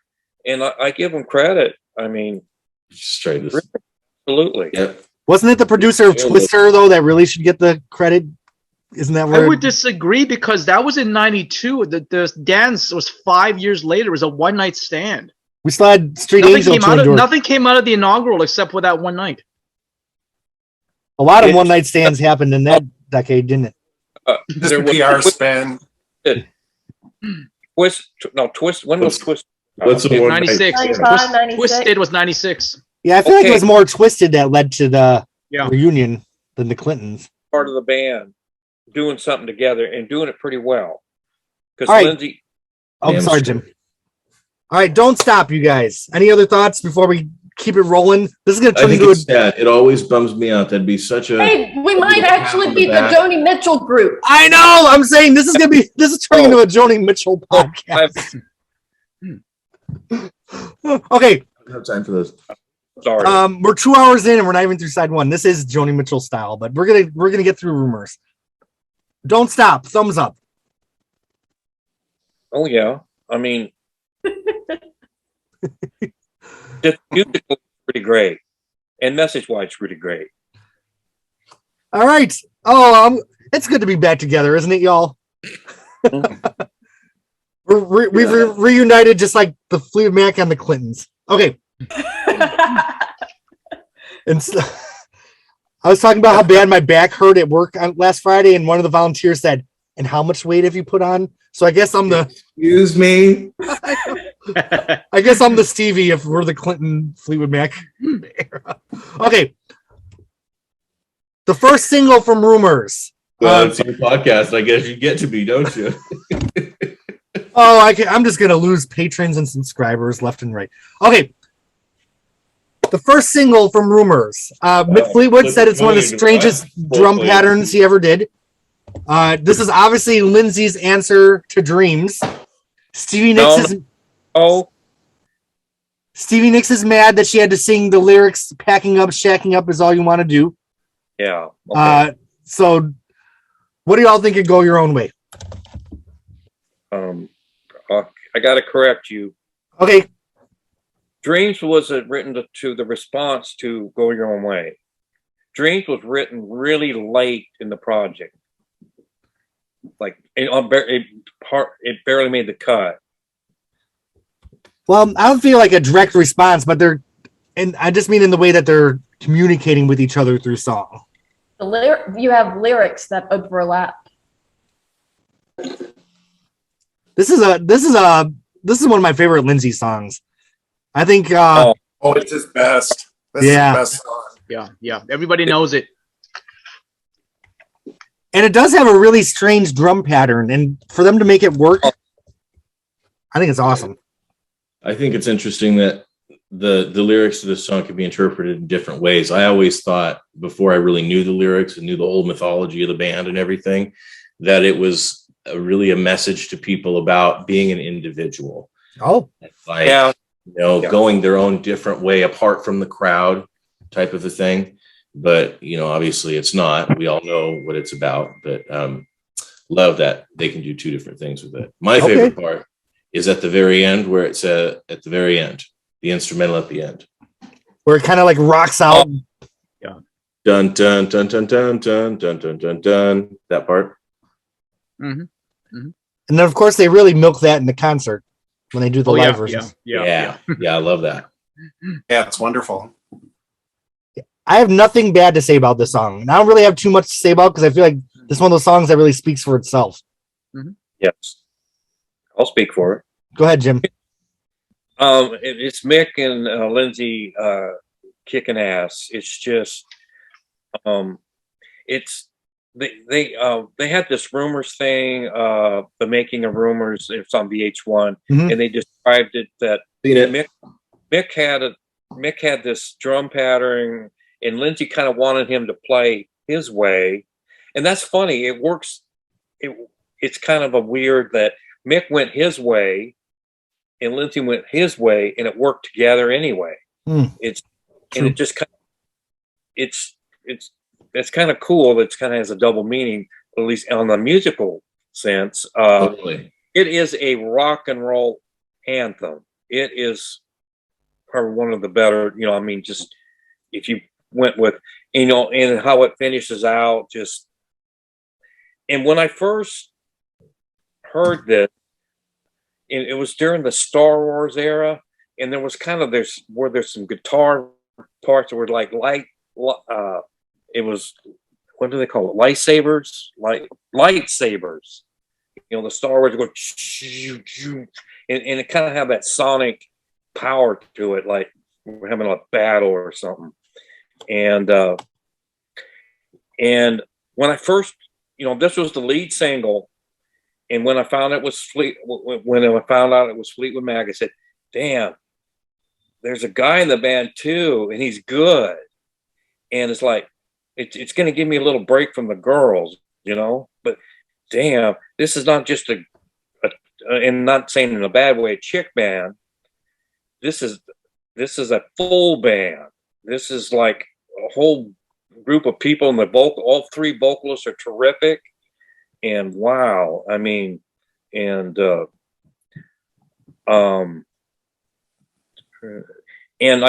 prefer women singing, but hey, this was a break from the gals, and this guy can put out, and he's really good, and he's a good writer, a good point, just laying it all out, and great, terrific rock anthem. I definitely feel the chorus is that signature Fleetwood Mac sound. Like the 3-part harmony on the chorus couldn't have been done with anyone else but those three. I mean, when you have the live versions, the backup singers, none of it has that original magic of the original recording from Rumours. It's so good. And then I always think of the live version of Stevie with the top hat, where she's like singing and like looking. She has like the Susanna Haas walk like an Egyptian eyes, like. How dare you make me have to sing this? Oh, Alicia. Oh, what Stevie's saying. Yeah. How dare you? All right. Well, I definitely feel one of Lindsay's signature songs, right? If not his signature song. Yeah, definitely. Oh, for sure. Yeah. Yeah. I don't think he's written anything that comes close to this It's as far put as him on quality goes. Well, it's interesting that this is the first song that they released as a single from Buckingham up Right. to this point. I don't know. Maybe as we're going through, I almost should sit here and see which songs, how many got released as singles for each one of them, and this, that, and other, kind of like a tally. It's I feel like interesting. Christine would win. I feel like she always had the radio hits. Well, that makes sense. It's just interesting to see. It's almost like they did one of Stevie, one of Lindsay. It just Right. seems like it's. But for Lindsay, this was the first time he had a single. Yeah. No, yeah, it's a fantastic song, but it's really interesting. It's like, And it's interesting coming on the heels of the White Album. I think when Go Your Own Way first came out as like a 45, on the first couple spins, I think people were like, what is this weird song with this weird beat? And then, of course, it caught on pretty quickly. But can you imagine hearing this as like a new single? I mean, it's kind of revolution. I mean, I guess if we were back in 77, I could see it being, whoa, what's this? Right. There's a lot of counter musical things that are going. They had a version where they didn't have like a certain guitar part, and it just didn't quite work, and they added that, and it was a monster, Right. like a counter rhythm or something. That was described in that Behind the scenes, yeah. Rumours. You probably can find it. Making the Rumours. Learned a lot of that, and it like they had Ken Kelly and Richard Ashett to explain how they recorded, they added things, and how they put it together. That's a very good piece. I mean, and we're As still Jim talking. as Jim was saying, yeah, because when they do it live during the Rumors and Tuss tours, they would bring that second guitarist Ray Lindsay out just for that song. So that's, like you say, that song needed the extra push with the guitar. Right. Yeah. Well, is there anyone here that doesn't give Go Your Own Way a huge thumbs up? 2. Stevie, Gets 2 Stevie thumbs doesn't up. give it a thumbs up. Yeah, Stevie doesn't. He loved the music initially, and then Lindsay brought the lyrics in late. You're stuck with it, girl. Now, and I think it was Steven earlier was saying, like, I think, Lindsay, his strong point isn't his lyrics, but I do think these are great lyrics on this song. Yeah. Some of his best. Yeah, yes, definitely. Heartfelt, and there's some frustration, anger. It's probably the opening salvo that really motivated the rest of the band to write some good stuff. Yeah. Top this, and everything. All right. Well, side one. Oh, Steven, go ahead. I just want to say I might come off as really hard on Lindsey Buckingham. This song, reason why, because this song is so incredibly brilliant on every level and every aspect of it. and I wanted more of this from him and never really got it. Yeah. That's all I wanted to add to that. I think he That's why I'm rebelled. so in his other this album, because the two songs he had before this track were throwaway, in my opinion, when compared to this masterpiece. Well, What happened? What happened? Nothing. Jim, you cut out. What the last thing you said? Well, this is a piece of work. I have a theory that Lindsay kind of got. He wanted to be an artist and not really famous, and then he went kind of, he material, but he didn't want to be accessible after Rumours. It's interesting though, because he, with Tusk, his mission statement was to like create art. I always have a joke with my friends that like, there's art, then there's art. I feel like Yeah. with Tusk, Lindsay really started to make art. And but it's interesting because Go Your Own Way isn't exactly your run-of-the-mill standard pop song. So he was already making art. So, for him to be so hard on the sound he had on Rumours, this wasn't like a Debbie Boone production or like the Carpenters from the 70s. This really, even Go Your Own Way itself was kind of edgy in its own way. I think more than Lindsay gave it credit for. Yeah. It's a very hard pop album when you look at it, the muscle of it. Yep.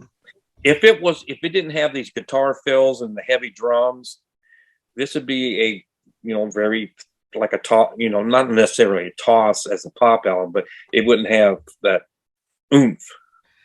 And not to be negative, but I feel like some of the songs like on Say You Will, Lindsay's like, oh, I'm really rocking out here. But I feel like he really rocked out on Go Your Own Way. Like that gave me the rock that I needed and loved. It's okay to rock out in a pop song and it can still be art. So the other, I think, wasn't the Hotel California album by the Eagles also the number one album around the same time, where they can't be concurrent, only one could be number one, but I don't know. That's kind of the one that I, in my head, sort of consider kind of parallel or a peer. It's the peer. Equivocate, is that a word? But I would kind of try and make equivalent to this one, or consider them to be in like terms. And so it's like Rumours not. Go Your Own Way would hang in with that album too. I mean, this really is sort of so it's not a surprise that it's a hit or anything. From that standpoint, it's a lot more rocking than just about anything on Hotel California album, wouldn't you say? What rocks harder on Hotel California than Go Your Own Way? Is Life in the Fast Lane on Hotel California, or is that from the next album? Hotel California live version, where they have the dueling guitars at the end. That's pretty out there. I mean, Walsh and I think it's Felder. I do feel like the Eagles and Fleetwood Mac, that they kept each other on their toes because there's always like that kind of friendly and then not so friendly competition between it's kind of like the Beach Boys versus the Beatles back in the 60s and early 70s. Yeah. You have to have that person that pushes you to be better. All right. Yes. So as we close to the end of side one, we have Christy McVie alone with her grand piano in the Civic Arena. Is that where it was recorded? I'm not looking. I'm just remembering off the top of my head, so I could be wrong. But hold on. It's like they couldn't find, everything was being booked. I think there was this little place called the Schellenbach. Okay. Zellerback. Zellerback? Zeller with a Z, with a ZZ, with a Z. Zellerback, I think. I butchered it. Now it's interesting because if you listen to some of the bonus tracks on the deluxe editions, they did try some versions of Songbird that were a little bit more flourished and had a little bit more instrumentation. And I do appreciate that with the final version that they decided to go for something pretty stripped down, which is Christine, her voice, then just a little bit of acoustic guitar. I definitely feel like this is one of Christine's signature songs. They use this to close the concert when they're not pulling off some random ass song from Time. Yeah. Okay. Good dig. I think this is a beautiful song. I love Christine's harmony. Once again, this is nothing different that she hadn't been doing for the last few albums. I just feel like she really perfected her craft and was at the top of her game for even a couple of albums before Stevie and Lindsay joined. So I feel like she's maintaining that same momentum. I love Songbird. I think it's beautiful. What do you all think of this one? Yeah. 10 out of 10. 10 out of 10. Not my favorite. Really? How come? It's not my favorite. Just boring. I'm with you, Rollin. Boring. I'm with you on that. I skip it to the chain when I play the CD. I can see that because if you take out Songbird, I mean, this is a pretty rockin' album. I think this is really that most slow song on the record, but it's a gorgeous song. I do have to admit. It's so big. This is maybe the one Fleetwood Mac song that you can play at a wedding. There aren't very many, you know, as much as you love these songs. It's I tried to play that game with someone once. What Fleetwood Mac songs do we play at a wedding? Little Lies. Well, what about like you make love fun? No, Go your own way. Out, you know, spoiler alert, flash, here's a sneak preview. Here's the tag. Wedding. Make Love and Fun is about is about the lighting director. Right. You know? So you can't play that at a wedding, a song about adulterous hoeing around, hoeing it up. So the Songbird song is one that you could maybe make work at a wedding. Now, this is kind of like being a little bit picky, but I did feel like some of Christine's later live versions were not my favorite. But, you know, we all age and don't sound like we did in 1977. Well, but there were definitely some milk toasty, like bad 80s versions of Songbird. I don't know those right Fair. offhand. Those aren't deep and ingrained in my. Oh darn! I like it for nostalgia purposes, like when they play it over the credits for the Tango in the Night tour concert. Like that really touches me. Like the song doesn't, but like combined with the imagery of them all saying goodbye after a long tour and closing a show, it has some sentimental meaning. Yeah. I think this is one also where it's really better served by the fact that you can't quite understand all the lyrics, you know, but most of all, she wishes it from herself. But most of all, she wishes it for herself. I don't know, but whichever way you interpret it can really change the meaning of it. So I think it's one of those, and that's what makes it great in large part, is that it's one where you don't know every word, or at least it's not immediately clear to the ear. You do if you look it up, but I choose not to. I do hope Fleetwood Mac tours one more time, and I get to hear Songbird as the closing song one more time in my life. I would absolutely adore that. I would love it. I would love it. I hope you get that. Hey, someone's trying to come in. Is someone trying to come in on a different computer? Yes, Is that you, Jim? Dad's dying. Okay, cool. You can pause. All right, well, let's finish Songbird, then we'll take a little break between side one and side two. What do you all give Songbird? 10 out of 10. Incredible song. It's indispensable from the catalog. It's Thumbs up, right? 10 out of 10. 10 out of 10. Indispensable and it's a gorgeous melody. It's beautiful. And it's made really for her like honey voice. Yes. I mean, I know one of my other favorites pulled this and did a cover, and I just went, this is just one of those songs you can't cover. I guess people do because it's I feel with a more like generic voice, it would just be limp. Yeah. I can't have that. Like you definitely need don't you have a sponsor to plug right there, Jeremy? For you, like you need the Christine voice. I think it'd be hard to find a more generic voice, to be honest. And Christine, nobody sounds like Christine. That's the shit right there, Steven. That's the shit right there. Who sounds like Chrissy McVie? Michael McDonald and Cher? The deep voice. No, you play too much, Steven. You play too much. That's what it is. When I think of generic voice, I so good in the mix. I think of like generic voice. I think of like expose. Part video. I'm back. Jim's back. All right, Okay. you guys. And just, Play too much, Steven. All right, let's take a quick break before we jump into side two. Are you guys all good? Do you have side two in you? hey, Yep. So far. After break. I haven't done Songbird. Well, Jim, make it a quick one. Okay. It times out at a little over 3 minutes, but it seems like 5, but in a good way. And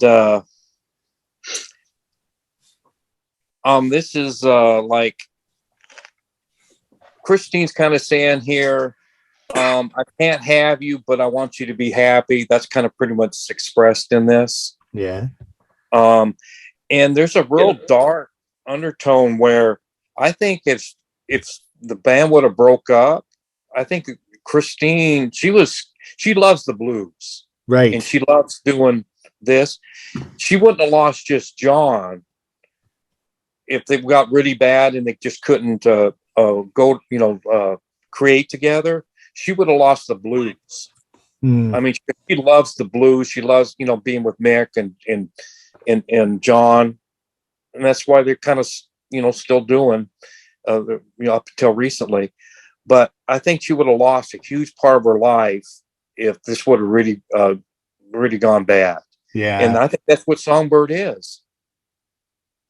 And when I first heard it, it was like, is this a country? The piano thing is pretty, it's pretty country-ish.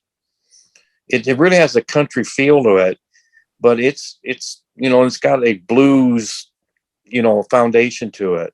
I really loved it at first, and I still really love it. It is just, it's kind of it's a good fit to put on the end of side one. It's kind of drawing the curtains down for the next act, which is, coming up. So that's pretty much in the nutshell. Perfect. And I will say I hated the 2004 reissue where they put Silver Springs between Songbird and The Chain. It just doesn't belong there. If anything, Yeah. put it at the end of the album. So that drove me nuts. How did you all feel about that? It was hard to get used to. I played a version on this box set-ish thing. They put it at the end where it works better there. Yeah. It works better at the end. I definitely feel you need Songbird trailing off, a little moment of silence, and then boom, like The Chain Yeah. after that. It's like an act in a play. Yes. All right. Let's take a little break, and then we'll come back and do side two. So what are we? That's right. All right, friends. What we thought was going to be like a 10-minute discussion turned into a robust Phonogenics 101 discussion of Rumours. You may get the musicology, the studio techniques.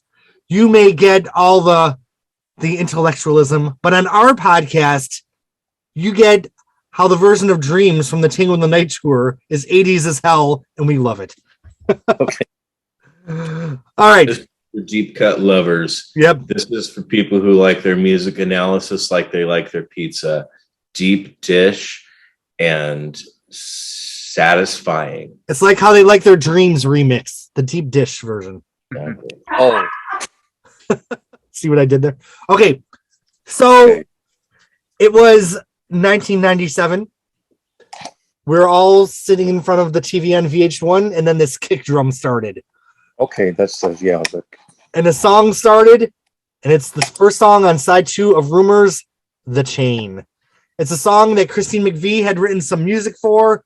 Stevie Nicks had done a whole other song called The Chain, and it all came together. All these little pieces came together to form one of Fleetwood Mac's signature songs, and I think the only song where all 5 members are credited as co-writers, correct? yes. I'm not going to fight you on that. What? Would you say you're not going to fight me? Not going to fight you on that. I don't know if that's true, but not going to fight you on that. I'm sure that's true. I think it's true. Yeah, so I love the harmonies on the song are amazing. The emotion. This is now, it seems like we're falling into 2 camps with the songs from this album. ones that kept the gas in the tank live and some that petered out live. And this is one of the ones that I think still has gas in the tank when they do it live. I mean, even the damn Neil Finn version didn't completely offend me. It wasn't as good as the Lindsay, but it wasn't the worst thing I've ever heard in the world, except when they did it on live TV. Like they had their like the first taste of new Fleetwood Mac, and they did it on TV. I'm like, holy shit, this is bad. But it wasn't as bad when I saw it in concert. Did anyone else experience that travesty? Mix was off. Yeah, let's blame it on Wasn't the it mix. on the Ellen show? They did it live. Ellen? Yes. Yep. Yeah. I Like thought the- it was a strange choice because it lacked the background soap opera. I hate you, you hate me. I love you, you hate me. Past. There's a bunch of strangers singing the song to each other now. Studio musicians. Exactly. That's what made it so weird. Yeah. It lacked the emotion. Now, speaking of And emotion, Stevie and Christine's microphones were turned off. Yeah. Yeah. No, it lacked Lindsay and Stevie yelling Straight at up. each other It's like nothing during the coming. Mirage concert video. You know, it's like, Yes. That's you know, like that my fighting. My favorite version there. I mean, you can tell that they're like Oh, they're mad. talking to Yeah. each other, singing Yeah, that's to each other. good. That's not drama. That's real. oh my god, they're so pissed. And I thought for some reason I thought Stevie cut her hair short because for some reason she has it pulled back just during the chain, so it looks like her hair Yeah. is shorter. Yeah. And she has like that growl or that, And it's pride. yeah, during that. I like in the Mirage version, like if you don't love me now, like You really look like a superhero is the word that comes to mind. Like if you look at some of the shots of her in the US festival, that show you guys are talking about, and the US festival, which was right around that same time as that Mirage show on HBO. She really looks like a superhero from the side. Something about the boots that particular year or something. But I mean, it really looks like a Wonder Woman kind of. Wow. It's cool. I mean, it looks awesome. It makes me think as a fan to have been there and to have seen that up. If I were anywhere near up close, be like, wow, it's really her. You know, it would have Just still at her height. Yeah. She's still at her height. now I don't want to go too deep into this because this is a different discussion for a different month. But Yeah. the first time I sat and watched the VH1 where it's just like down comes the night, like where she was doing her ad libs, I'm like, whoa, shit, like. Because after, Street Angel, I loved it, but, she wasn't full throttle. But I felt like full throttle, Stevie, was definitely back for the dance. So I still love that version of Chain. I feel like they were fully invested. But that's a different discussion. Let's talk about the album version from Rumours. What do you all think of the Chain? Love it. Love it. Love it. Don't they, Love it. point of privilege, isn't it a little bit, don't they sound like chipmunks? What? They sound a little like chipmunks on this album. You feel like their voices are younger? You have to be careful with the mix of the album you buy, to someone's earlier point about which is best. But don't they sound a little chipmunky? I just feel like we're so used to Stevie's voice being like 2 octaves lower.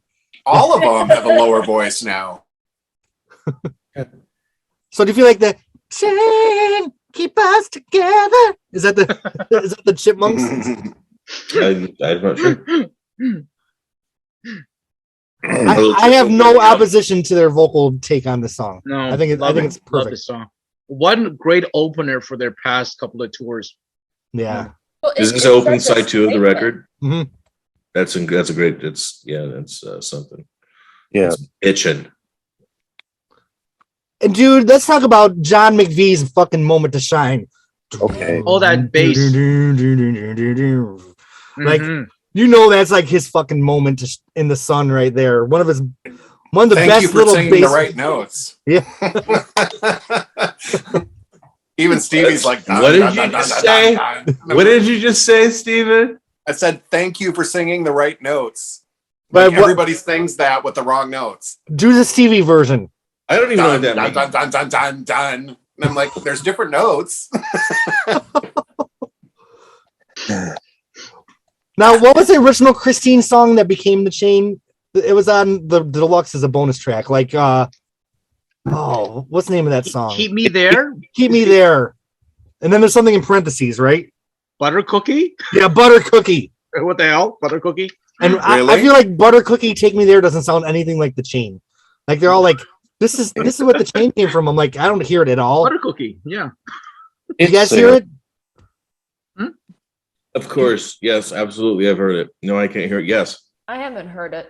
I've But I never feel like heard butter. There's no to me. There's no resemblance between butter cookie and the chain. Like I don't hear how one became the other. Keep me there.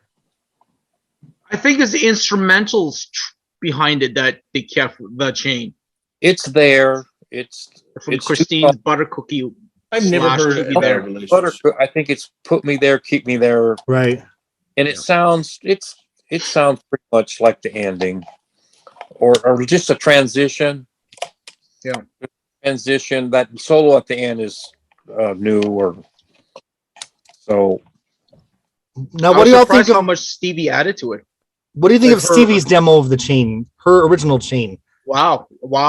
Beautiful, She right? added so much to it, yeah. I didn't It's know like she was that smoking responsible for that hot. much of it.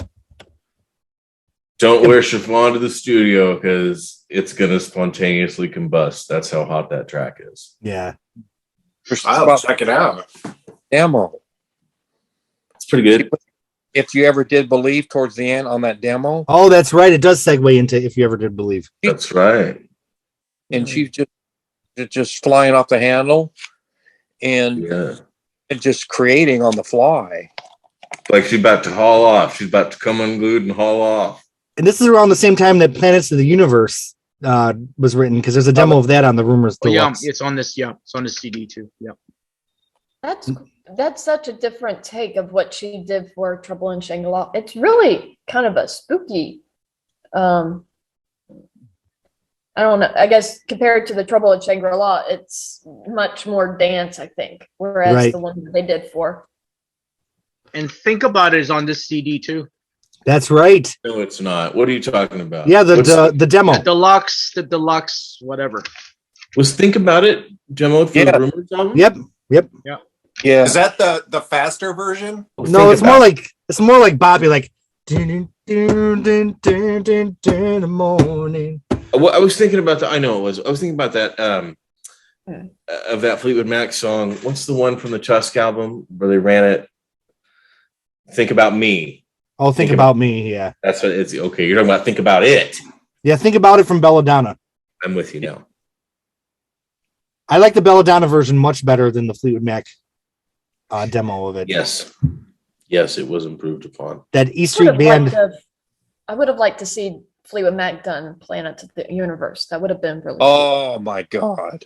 Yeah, I thought they were And- going in a good direction with that, honestly. There's a version out there, right? Of what? It's like 2 There's or a 3 fully minutes done long. Planets of the Universe with Fleetwood Mac out there. Yeah, but she means like as a fully realized album track. They It's not should- finished. It sounds finished to me. We're down the rabbit hole. We're going down.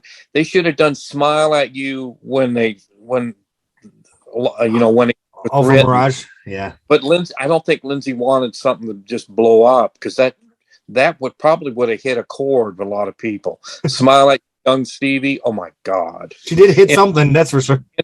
And Doesn't Your Walls Are Flaming sound like some kind of something that you should see your doctor about? that's poetry. That's my only beef with that song. Oh, I feel like it goes with the house that you're building with Sarah. So, I mean, it really kind Which of. sounds like you should check your general contractor's permit or something, or what? I don't know. Almost everything in my Oh, life oh, is the flaming, house. not just my walls. So. Okay. Would you drop That's I see. All Right I or see what you're saying. straight back to keep to get Okay, all right. Smile at You? Definitely.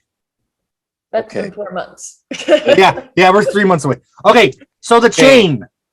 I don't have much else to say other than masterpiece, 10 out of 10. Jim, do you have something to add? got a very folky vocal, especially at the front. Mm. You know, you pick. I when I first heard it, I picked up on the words. It has like this imagery of the sun rising and the wind blowing. And Yeah, imageary like in the pitching. winter. That is great stuff.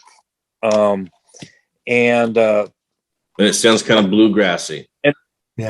John not just John McVie solo. He's very prominent on the front of the song. His bass playing. It's pretty loud. It's pretty loud up in the mix. Yep. And it's got a lot of Buckingham Nicks things to it. Yes, it do. And I think the "Keep Us Together" line is pretty much a prayer for the whole group. Beautifully. It's a prayer. It's like a little mantra. Like keep us together, one way or another. Because with everybody, if everybody broke up, there probably wouldn't have been much of any, thing going forward for any of them. Now the music. Oh, go ahead, Jim. I think they would have it a little bit. The music on the guitar sounds like Django, right? From Buckingham Nicks. There's a middle bridge part right before John's solo that's just absolutely terrific. I noticed on just playing it a couple days ago, there's just a little bit of music bridge there before John's playing. It's really good. And the great solos at the end, just the fire, the whole, I guess the whole band, everything. It's the whole group at the end just plays it completely out and empties the tank. I did feel like the chain sounded like that Buckingham Nicks song. It's Django, right? That sounds like it. And then I feel like he tried to reprise that part on Destiny Rules. The beginning sounded like the chain to me a little bit. He kind of had that same Soldier's Angel. Yeah. So and then Soldier's Angel again. Yeah. So he kind of like, I feel like Lindsey Buckingham has his bag of tricks, but then it seemed to have its limits eventually. It's a small bag of tricks. Yeah. Yeah. From the 80s. This is going to definitely cause some heat, but I agree. All right. Alicia, do you have anything to say about the chain? Well, I mean, it's a fantastic song. It's like each one of these songwriters, they have one of their big classics off this record, at least, if not two. And then you have this song. And I think it's interesting because this song has become almost like we have to keep this together, even though of all of the drama and all the politics of the band. But I thought it was interesting. Yes, it's the first song off of side 2, so they start off strong. Right. But yeah, I come from the CD era, so hearing this almost in the middle of the whole conversation, I think that's very an interesting take. It makes you wonder if this was how it would sound if this was the first song, right? And then that's what Steven said earlier. Yeah. Oh, sorry. No, I'm glad you feel the same way. Yeah, it is the first song on the second side of the album. But I wonder if this came out in the CD era and there's not that record to flip over, if the track listing would have been different. Because, if you're playing a CD, Songbird right into the chain without that flip of the record is kind of jarring. That's why when everybody was saying, or Roland and one other person said, I'd skip Songbird. And I can see that because up until Go Your Own Way, it's fairly upbeat. I mean, Dreams is a slow song, but it's not slow. It's got a beat. Right. Yeah, it's got some sort of groove to it. So it's not God's Garden. Yes. Remember That's a good way of putting it. You're not shifting all the way down so slow. So up until Songbird, it's a good driving record. It's got a good pace to it. And then Songbird takes it way down. And then the rest of this record is pretty good too. It's like that one. Songbird's beautiful. Please don't get me wrong, but it's an outlier. Huh? It's an outlier. Yes, for the whole record. Yeah. And I can understand why somebody would skip it. Well, they did correct the sequencing with their live performances. I mean, we're tired of the set list, but they basically play a bulk of Rumours, and they have the songs in a more appropriate order when it's played live in the set list. Yeah. Opening with the chain and closing with Songbird. Yeah. So it makes you also wonder if they got older, if they would have changed the set list or the track listing for this record, and how that would sound. I guess we're so used to hearing secondhand news first, and so how it would probably sound different, I guess. The alternate universe. Yes. Sorry. I love it. All right. Well, do we all is there anybody that gives the chain anything but thumbs up? I give it 2 thumbs up. I could stand just the tiniest amount of variation in the guitar solo live nowadays, though. You know what I mean? Yeah. Just a little something new there would be really great. Oh. It's a shame we don't have more solo examples. She didn't do that one very much live by herself, did she? Only a couple times, and yeah, so it's definitely. Did Lindsay do it by himself once or twice? I mean, Yeah. I don't know. I'm not a Buckingham. It's gone in and out of his set list, I think, live, but for Stevie, it's really only been in small number of times. Straight Angel, I can think of his Street Angel, right? Yeah. And it wasn't the best version, but it wasn't tragic from what I remember. This is one of those things I think Jim would definitely agree with me that it's like it brings in, which is the point that I make I feel like I make all the time on these podcasts, is that on this podcast on Phonogenics, is that Fleetwood Mac is successful, especially because they bring in the country folks too. You know what I'm saying? Everybody likes to. There's something for everyone, Right? And you're like hard rock or your country, especially, then it really can scratch it. Because it's kind of bluegrassy, and that's what's cool about the chain right in the beginning. This song always reminds me of. Do you like Steve Earle, Jim? Oh yes, he's awesome. This reminds me of Copperhead Road. Don't they kind of have follow a similar wave pattern that's starting off slow with the kick drum, and so it scratches that same kind of itch. Same sauce, different bottle. Recently, I saw Chris Stapleton in concert. I feel like that kind of rock country hybrid can even date back to some of the Fleetwood Mac stuff here. Well, it's interesting because you start looking at the songwriters and they come from all different, you have Christine with the blues, and I think she learned jazz as well. And then you have Stevie with the country and then you have Buckingham with. Do you know that song, Alicia? Copperhead Road by Steve Earle? Yes, I've heard it. Okay, don't you agree that it's like the chain, that they follow similar, like, it has a strong bass beat and it slowly builds like this. Okay, just making sure. All right. Well, moving on, Christine McVie had an affair with the lighting director. And she wrote him a love song. If you listen to the demo work in progress versions, they had some versions with Stevie on a higher harmony.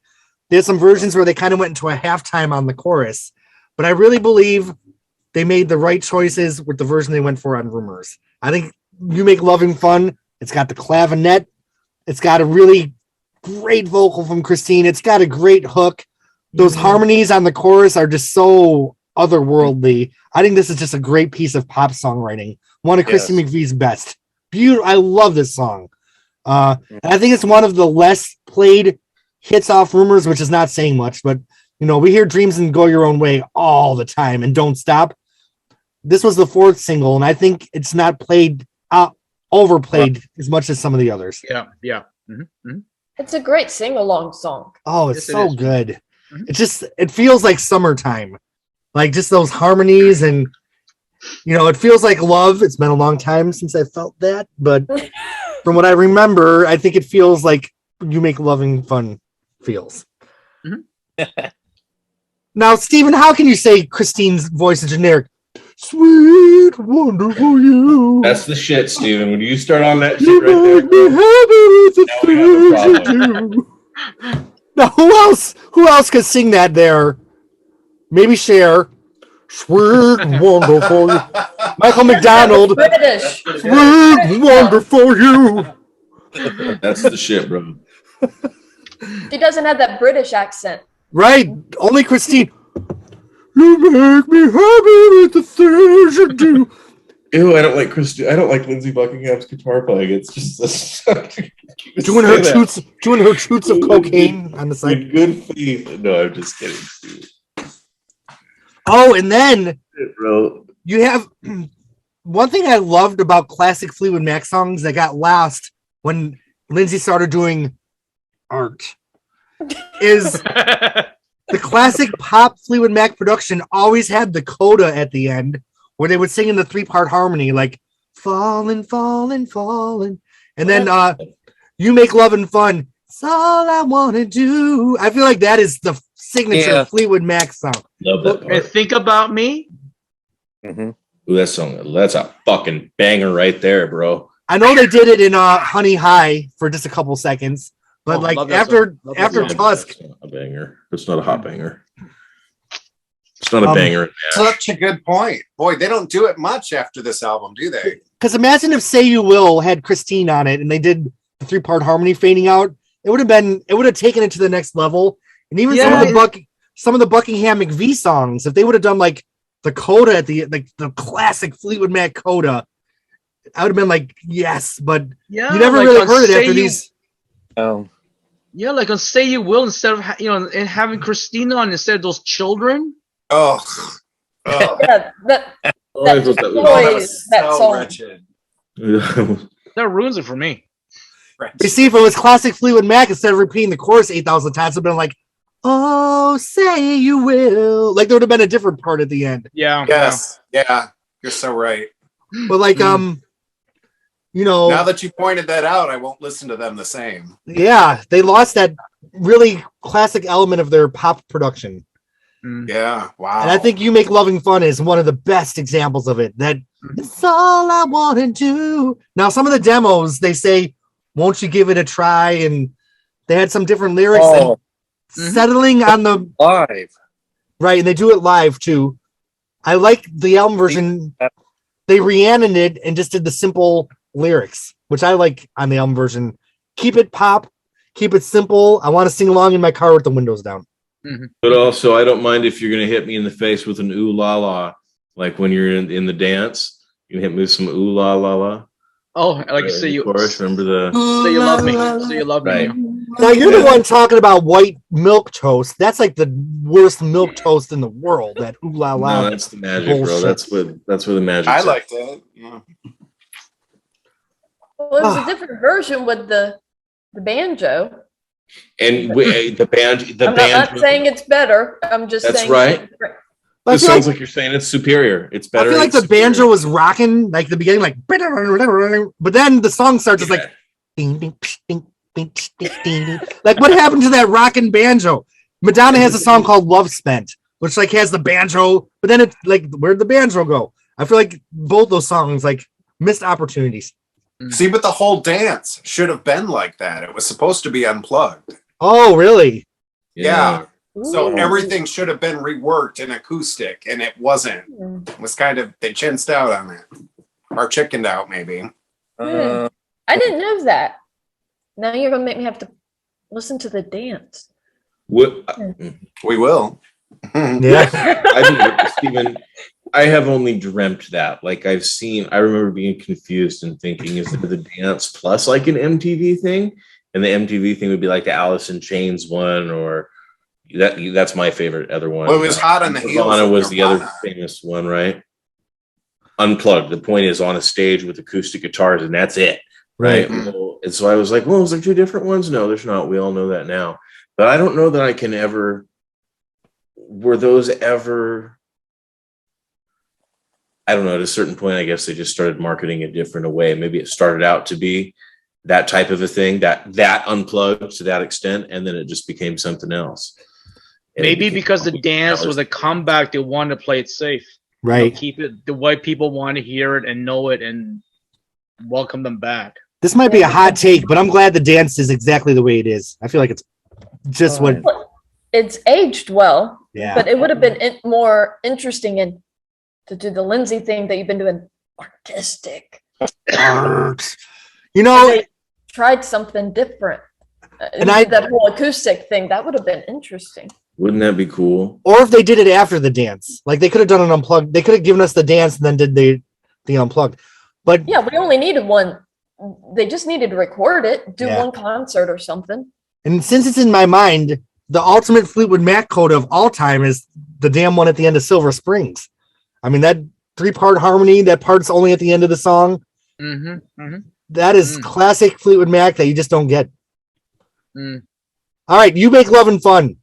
I never did believe. Jim. Yes, it's a very shimmering pop song. Oh, Very shimmering. Just it's aged well. It's kind of got this Doobie Brothers kind of 70s stuff going. That there's Very a real funky keyboard stuff in there, and I love that intro. Which I love when the vinyl was on, and after the chain, I was waiting for that Mick hitting the cymbals, and then the Good keyboard. point. Funky keyboard, and then Lindsay the guitar, and then just they go on. It's the lyrics have a like a dark undertone to them for a real pop song. Yeah, they do. And the ooh-ah harmonies in the middle, that's just pretty. I mean, that's I know it's who was singing that, but that's just some pretty stuff. And Chris, the lead, just a very sexy vocal, very sexy. Some people think it's generic. It's that white. I don't know what it ever possessed him to think something like that, because it's. And another thing is, the structure of the song is so unconventional because you have like a verse, a chorus, an instrumental, and then a chorus, right? So it's not like your typical verse, chorus, and then it goes into a bridge. And then there's the live version where Mick Fleetwood starts playing some weird tempo that I don't even know where he's going because I can't follow. Is it like a Beach Boys? Beach Boys did a lot of, arrangement things where they would change the tempos and right. do that. So I mean, it could be like that. Well, she was kind of later on with one of the Beach Boys. Yeah, with Dennis Wilson. So that might have been some foreshadowing of. Was Lindsey Buckingham influenced by the Beach Boys? Oh yeah, he was a huge Dennis. Oh yeah, or Brian Wilson. Brian Wilson, yeah. I love the Beach Boys. I feel like Tusk was like him trying to be Beach Boys-esque. I mean, it's pop like the Beatles are great and Beach Boys. So good. All right. Any other further thoughts on You Make Love and Fun? That's so perfect. 2 thumbs up, though. And I say this every fucking podcast, but let me say it again. My second car was the Christine McVehicle. So my friend Ann, she was like my best friend in high school, and she hated all the music I listened to, but she always used to call her Christine McPerfect. I used to make her listen to the Christine Perfect album, so she's like, oh, fucking McPerfect. All right. There was a great song called Silver Springs that did not make the album. Instead, there's a little ditty called I Don't Want to Know, which is back to the Everly Brothers, country-ish, little kind of... Now, Steven, if you want to talk about a throwaway song, I don't know if Never Going Back Again is the one I would single out, but it's filler. That's what I call filler. The first 3 songs on the album, Steven said, were filler. Oh, God. Well, compared to the masterpieces on this album, they are. Yeah. There's no filler on this album. It's filler on this album. It's all killer, no filler. All killer, no filler, bro. Okay, so when I grew up, I never knew about Silver Springs until I was in a community theater play, and this guy in the play made me a mixtape with this B-side on it. He's like, there's this B-side, and you got to listen to it. And there was Silver Springs. And at first, I'm like, what's this steel guitar country weird shit? So, like, you have to get to, like, the end of the song for the fire to really hit you with Silver Springs. I guess we'll be talking about that later. But I don't want to know. What do you guys think of this little ditty? I think it really fits on Rumours. It's such a fun song with the clapping. It fits the whole, the vibe of it. But part of me really wants Silver Springs on it too, because that's a masterpiece. It's like, how do you choose between I Don't Want to Know, which really fits, and then Silver Springs, which is a masterpiece song, one of her best songs she's ever written. Okay, let's take a vote. Let's take a Phonogenics vote. Who thinks they made the right decision by having I Don't Want to Know on the album? Because I do. I think they made the right decision. I do, but think- I have to say it because it fits. It fits. I think history played out. I think Silver Springs eventually got its place in the sun when it was supposed to. 20 years later, yeah. Because that other version, I actually like the dance version better than the Rumours one. Okay, I Jim. have heard people speak in negative terms about Landslide, the original the White Album version, and because it only really got some juice into it and had some heft after it was 20 years old on the dance tour. You know what I'm saying? Yeah. So that's where I come down on it. Mm-hmm. She grew into it, and she also grew into Silver Springs. Okay, I'm gonna give you guys A and B. Exactly. This is A. Exactly. Thank you, Jim. Here's choice A. Wait. Give me just a chance. Here's choice B. Never get away. Never get away. Like, God, by the time of the dance, like she was ripping into that like she hadn't ripped into anything since Sisters of the Moon, Mirage speaking in tongues. That Silver Springs on the dance has got some balls to it that the original did not have. I think this is a dance discussion.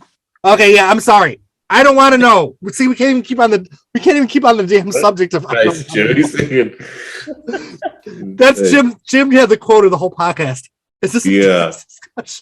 Hey, it's got a dancey Southern country rock song to it. It's got elements of.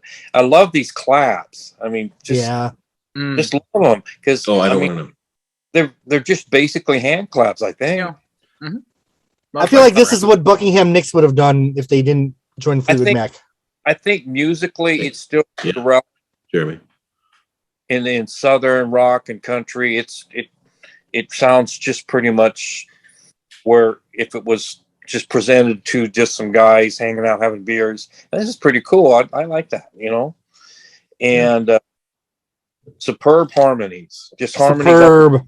Superb. Yep. Just Lindsay, Stevie, great.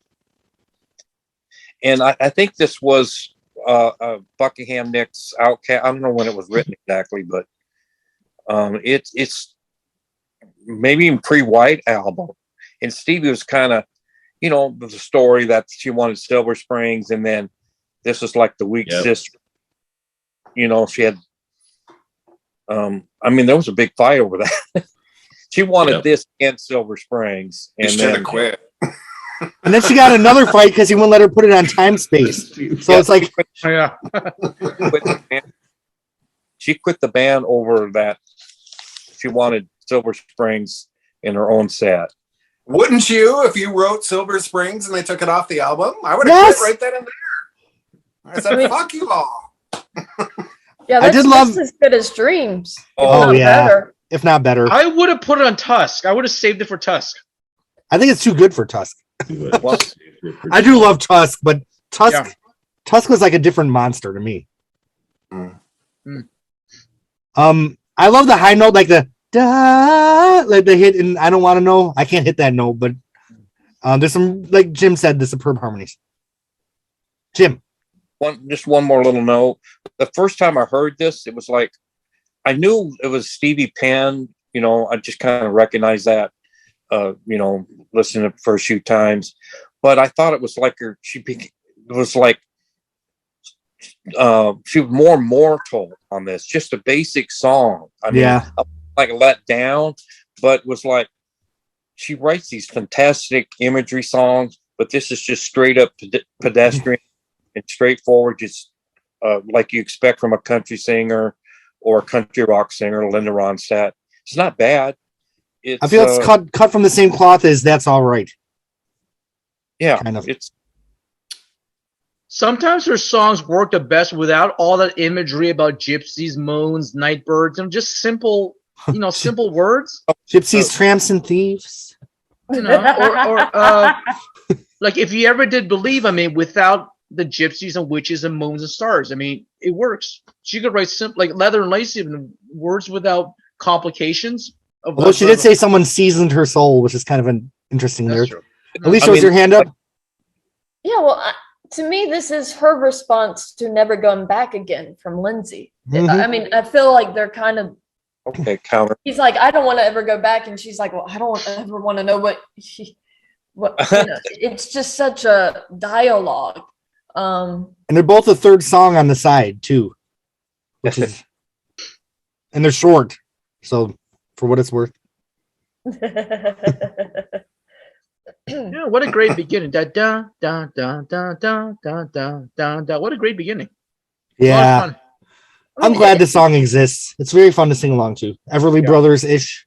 And it's interesting because Steven's pointed out how there's throwaway songs, but these throwaway songs seem to be the songs that help connect all the really, really good songs. The heavy songs.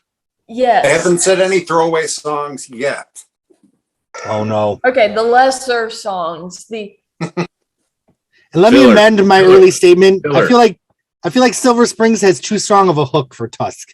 Because I feel like Stevie's songs on Tusk were more like soundscapes, kind of that didn't have like really strong hooks, but they were more emotional. I feel like Silver Springs had a really strong hook in addition to the emotion. They'll have Smile at You and other things on Tusk. Isn't it Mirage? Smile at You? I think it started to be written in Tusk, right? Oh.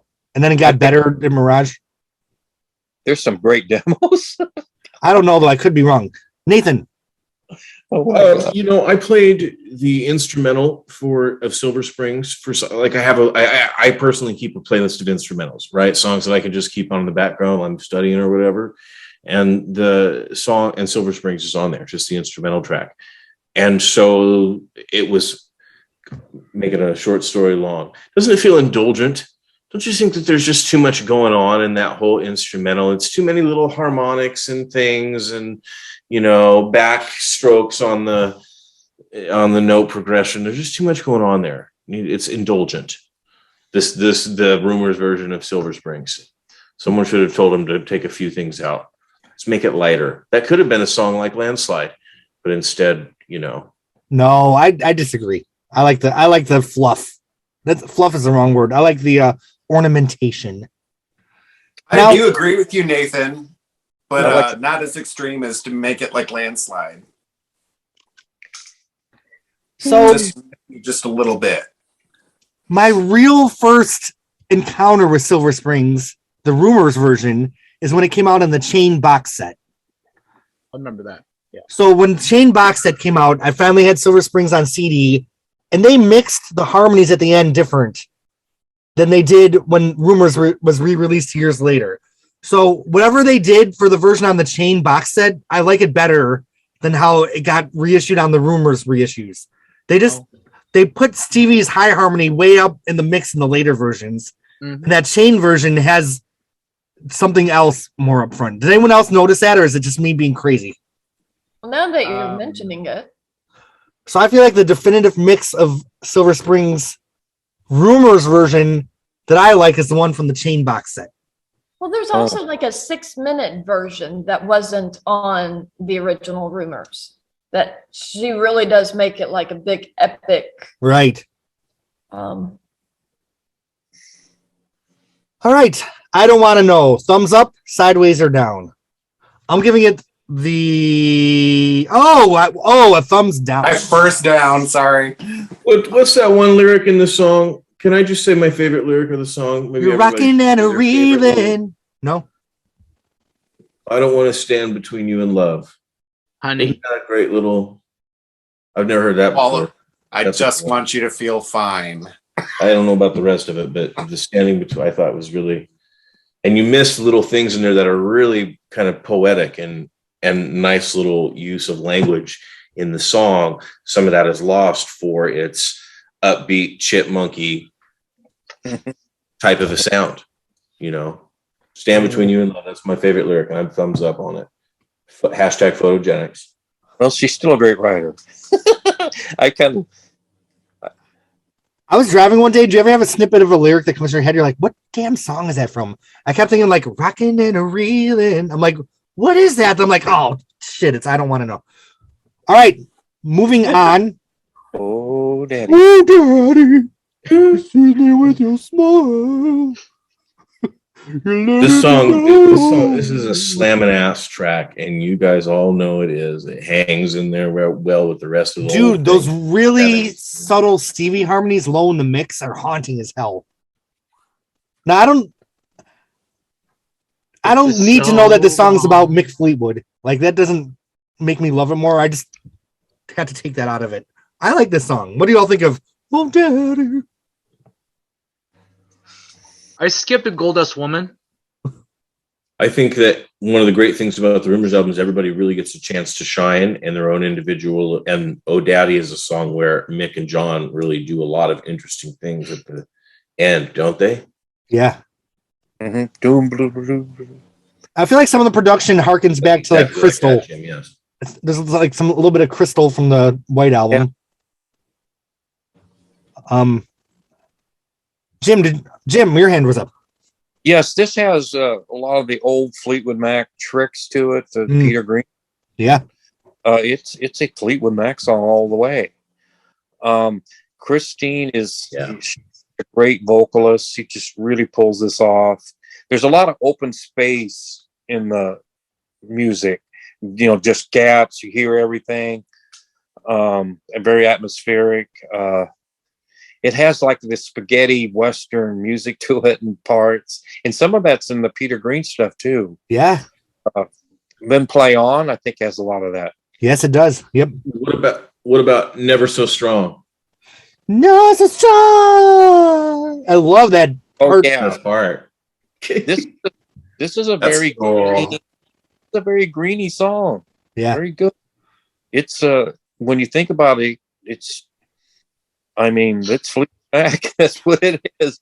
And they weren't afraid to. They didn't like pull all the textures. They just pulled some of the the nuances of the old Mac here.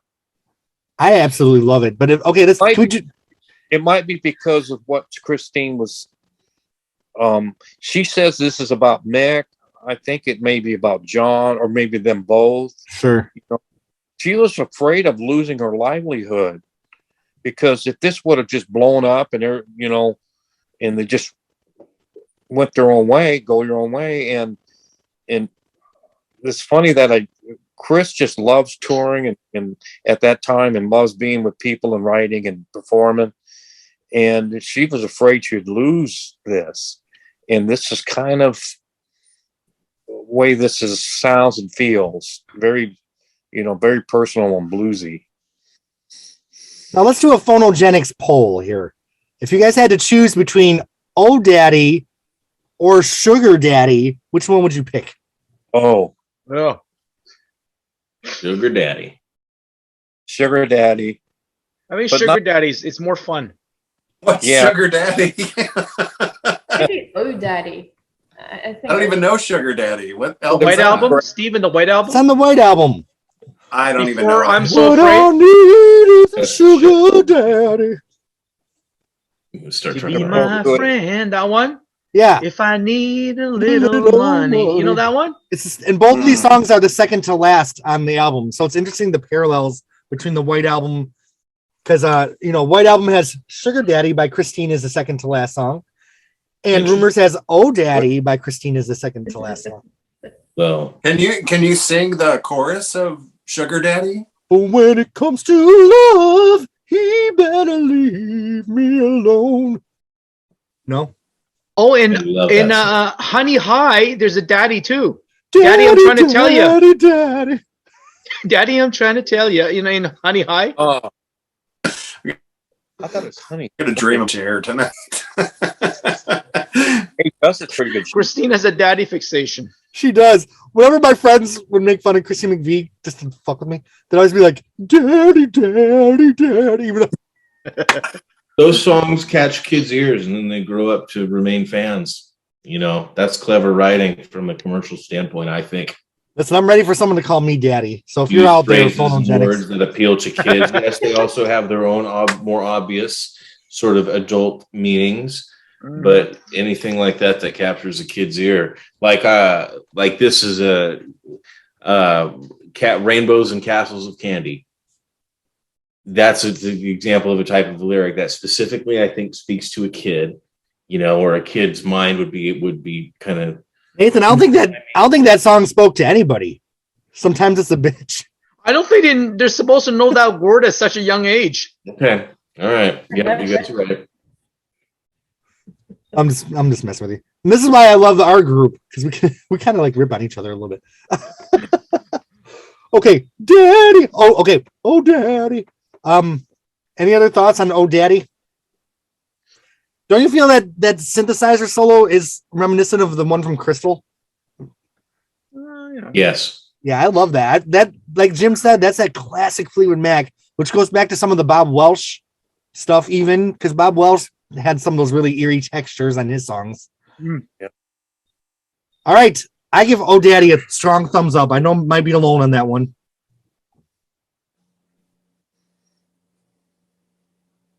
Alicia? I'm afraid to vote. I'm just trying to think. I mean, I think it's a good song, but I don't know. Can I do this? Yeah. I'm doing it. Oh, so we have 3 thumbs up on this side. We have some and thumbs I down. skipped this song. Sorry, but I skipped the song. Okay. I did too. I don't like it. That's the great thing about CDs. You just press the button. Well, I've never. All right.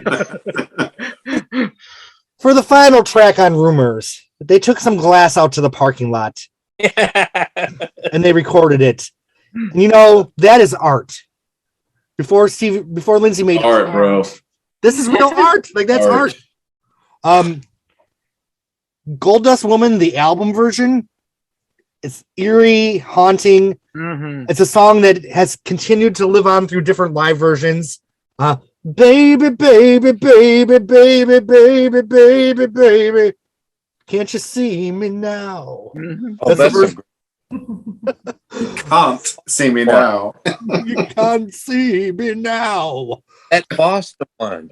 Never There's a forget the crackhead dance. Self-proclaimed. Mm-hmm. Okay. So Stevie Nicks in the 90s was not looked at as cool. She was looked at as kind of a has-been. When I told people I like Stevie Nicks, like, oh. But one of the first things that happened to kind of turn the tide is when Hole covered Gold Dust Woman. Mm-hmm. Mm-hmm. Was that on the Crow soundtrack? Yeah. Mm-hmm. Courtney Love did a really good version. Not as good as Stevie, but so that, that and the Smashing Pumpkins cover of Landslide were 2 things that kind of paved the way for And the Dixie Chicks covering Landslide. Well, yeah, and then that was a whole nother. It's like a decade later. Okay, so how do y'all feel about Gold Dust Woman? Well, there's a fucking nice way to say it, Steven. Sorry. Don't make me bring back some of the other panel. No. This and Rhiannon and Sisters of the Moon, it's Stevie. Her witchy songs. Exemplifies her. Her witchy stuff, exemplifies her. Alicia. To me, the only other song that I can think off the top of my head that's somewhat like Gold Dust is Battle of the Dragon. It has kind of that. Ooh. The guitars kind of make you feel like you've got the crystal thing going on. It's got the eerie, Okay. beautifully mystic sort of. Okay. And it's all about her drug addiction. And it's interesting that they put that as the final song I of this know. record. That's like the What year is your favorite? What era is your favorite Gold Dust Woman from? Me? that's hard. No, Alicia. All right, Alicia, what do you think? I'll let you guys. I have 2 quick stories. Number 1, I played this album for my younger friend because we would play each other albums and drive around. And he had never heard Gold Dust Woman before. So he knew a lot of songs off Rumours, but he never heard this song.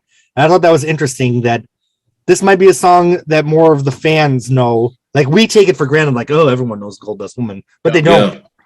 And second of all, I know I shouldn't bring this up. Jim, don't get mad. But when the damn dance came on, she's like, ah, when she did the scream in Gold Dust Woman, I'm like, holy shit. Like Stevie's back. So was anyone else surprised by the intensity of her like middle part of Gold Dust Woman on the dance? Because like that was some wild shit for 1997, especially after Street Angel. Like I wasn't expecting that level of Stevie ever again. She's back. Yep. Yeah. Because the tango in the night one was kind of tame. I mean, the only kind of like dramatics was the running in the shadows like this at the end was more tame. Well, the Whereas thing now about it's like the whole, I'm blind, I can't see, and the dance, everything. The thing So it's is evolved. that- It's evolved. Sorry. Oh, Alicia, then Jim. Sorry. The thing about the dance or Gold Dust Woman is back in the 70s, because she would be so out of her mind. I mean, you got some really interesting vocals out of her. Oh my on God, the second fade, the half. vocals in the fade that they have buried under the mix are kind of like wild. Yes, it's like, holy smokes.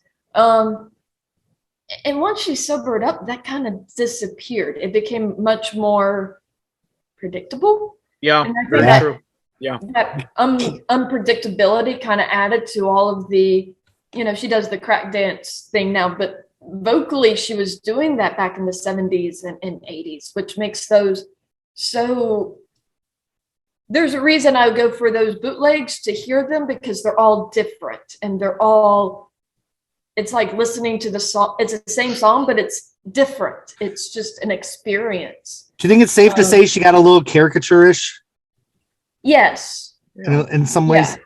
No, I think you're on shaky ground, aka thin ice right now to say that, bro. Yeah. I think it's a dangerous ground. So, I mean, it's a great song. It's just, I think it's kind of like Rhiannon. She's done it so much that maybe the last 20 years it's kind of stalled out some. I mean, it's a great melody and beat. So it's The band. It'd be interesting. I wonder if anything exists with a timeline of Gold Dust Woman. Because when did the baby, you can't see me, that wasn't around for the dance. That didn't come along till later. Like No. The 2000s? Was it 2000? Or but even later, maybe I feel like it was like Unleashed. Enchanted around then? Soundstage. Around Troubled Shangri-La, maybe? I feel like even later than There that. was the Live in Chicago. Is that when that Sound- came? Yeah, like the that was tour like right a before 2-minute that. song for that. We all know that she wrote this on Gold Dust Avenue in Phoenix, right? No, I did not. Wasn't that where she was laid up sick at? Okay. That was when the bulk of the song or significant portions of the song were written, was when she was laid up sick in Phoenix for a week or so. And on Gold Dust Avenue, I don't know if she could see the sign or if that's just where she was staying, but yeah, absolutely. That's a portion of it. And speaking of shout out to lyrics, Rulers Make Bad Lovers, Yes. one of her best lyrics ever, I feel like. Yeah. There Yes. are some great versions from the early 80s, the Wild Heart tour when she was on drugs and whatever. And there's like the US Festival and the Largo show was kind of dark. And there's also some bootleg that somebody actually shot in 83, and it's very hard to see. But from what you can see, it's amazing. I mean, you wouldn't want to watch something like that because the quality is so bad, but this is because it's so rare and her performance was so like, wow. Yeah. I loved it, even though it was so bad Okay, to watch. Tell me if you all agree with me or disagree. And Nathan, I'll tell you. I feel like Rhiannon, Stevie Live is just totally going, it's like going through the motions by the numbers. But I do feel like there's still some magic in Gold Dust. Like, Yes. I don't think Gold Dust is where she's a caricature. I think there's still some vitality in this live versions of the song. Because even in the gold, 24 karat gold, that was a damn good version. And I was still feeling some of the magic there. So I just had to expound on, I don't think she's a caricature within this song. Okay, Jim. Yeah, I got a couple good versions. That the Mirage version, she goes to a different planet or something. Mirage version? Yes, what the Talking Tongues. That's No, that's Sisters of the Moon. That's Sisters of the Moon. oh, there's okay. Never mind. Thank you. I was going nuts. Like, what? Scratch that. Okay, but there's a Boston show where someone had a camera like front row, and that one was really cinematic. It was, you got to look at Gold Dust Boston. I hope it's still up there. It's just like it's Yeah. You just could send a link. That'd be nice. man, that is well, yeah. Or the time frame. Is it That's Say You Will? That The 983 Wad Heart Tour. it's No. in the thousands. Oh, okay. It's after the Chicago soundstage with Fleetwood Mac, though. It's with Fleetwood Mac. And Gold Dust gives the band to do some experimentation live. They can go to a different, like the Grateful Dead when they just played all out. They just go on a tangent wherever they want to go. And what's great about great bands, the lead vocalist will just know when to come back in and sing. Sometimes they may go off and they don't know where they're going to end. And that's what's great about a live show and great bands. So, Gold Dust Woman is a great example of that. and on the album version, this has a very like I said earlier, spaghetti western thing to it. But it kind of harkens back to the Peter Green era. There's some things there that are like that, and great lyrical imagery. Very country when you look at it. Very country, country westerny. It's when you look at it, it brings up that country sensibility, like outlaw country. And it's very chaotic at the end. The glass breaking and the howls and there. But when I first heard it, like in 77, I didn't think it was all that radical. I mean, it was, it was, listen to the whole album, and it's the last song on the album, and they just, you're going through this musical progression, and it ends up on a high. And you peaked at Oh Daddy. You're trying to come off of that Oh Daddy peak. Right. And now you're dropped off in. I mean, it to my ear, Kingdom. Radical ending. It's for any era. For someone that may have listened to a lot of pop music, for me, it just wasn't. Maybe it was because it's centered on a movie. A movie cinematic feel, so you're kind of used to certain things in movies, Right. and this did that. So, just another great song. I mean, it's a lot of great live versions, I tell you. Steven had his hand up, and then Nathan. Well, I wanted to ask you guys, my favorite version of Gold Dust Woman, it's really different. The Belladonna tour, the HBO special. Do you guys like that version of it? Didn't they open with that? Yeah, it's very different than all the other ones. It's almost its own song. It's very hypnotic. I liked it. That's my favorite version of it. You guys liked it too? I liked it. Yep. A ballsy opener for a concert. Yeah. Just felt like it had a more defined theme in the context of Fleetwood Mac than it did at that point in her solo career. What I liked about it was that they were able to take the musicality of Gold Dust Woman and make it fit into Outside the Rain and Dreams, that little sequence that started there. Mm-hmm. She would open with that one on the solo tour. Like it fit in there, it hung in well live, but what's on the other hand, what's great about it, is it really makes a moment. It's a moment in the concert, when it's in the middle of a Fleetwood Mac show, or at the end of it, or at the, you know what I mean? It was more of a special thing. It wasn't just an intro sort of song. Now, even though the HBO special did open with that, did the concert actually open with that song? Because I feel like it might have just been on the TV show that it opened with it. Yeah, because her father introduced her, and there's no cut. Class move. Who doesn't So like I'm that? going to look at the set list on setlist.com. Yeah. Because the Wild Heart tour started with Gold Dust Woman too. Okay. Jim, don't you always like that? That her dad would introduce her, and it was kind of like a family affair. Didn't you always like that, Jim? So yeah. And then her The early brother did shows, at least. for Walk a Little, her brother. Oh, it sure did. It opened with Gold Dust Woman, and then Think About It, and then Outside the Ring. Wow, think about it for number 2. Yep. Then Dreams, Wow. then Angel. Wow. Wow. So So- where does Golden Braid fit in then? Okay. Somewhere near the end or middle? Angel, then After the Glitter Fades, and then Golden Braid, then I Need to Know. Wow. Then Sarah Belladonna. She did Belladonna the whole song. And then Blue Lamp. Holy shit. Wow. See that whole Find all concert. that footage. Yeah. Yeah, open that can up. I want to see it. Yeah. Yeah. What And- she said, and have thank it you for for that. the fear, and thank you for the white winged dove. Really? Okay. Yeah, really. We had to give a shout out to Mick Fleetwood because there's 2 signature Mick Fleetwood moments on this album. Like the chain, when you hear that kick drum, boom, boom. All it is a damn 4/4 in the kick drum, and you know exactly what song it is.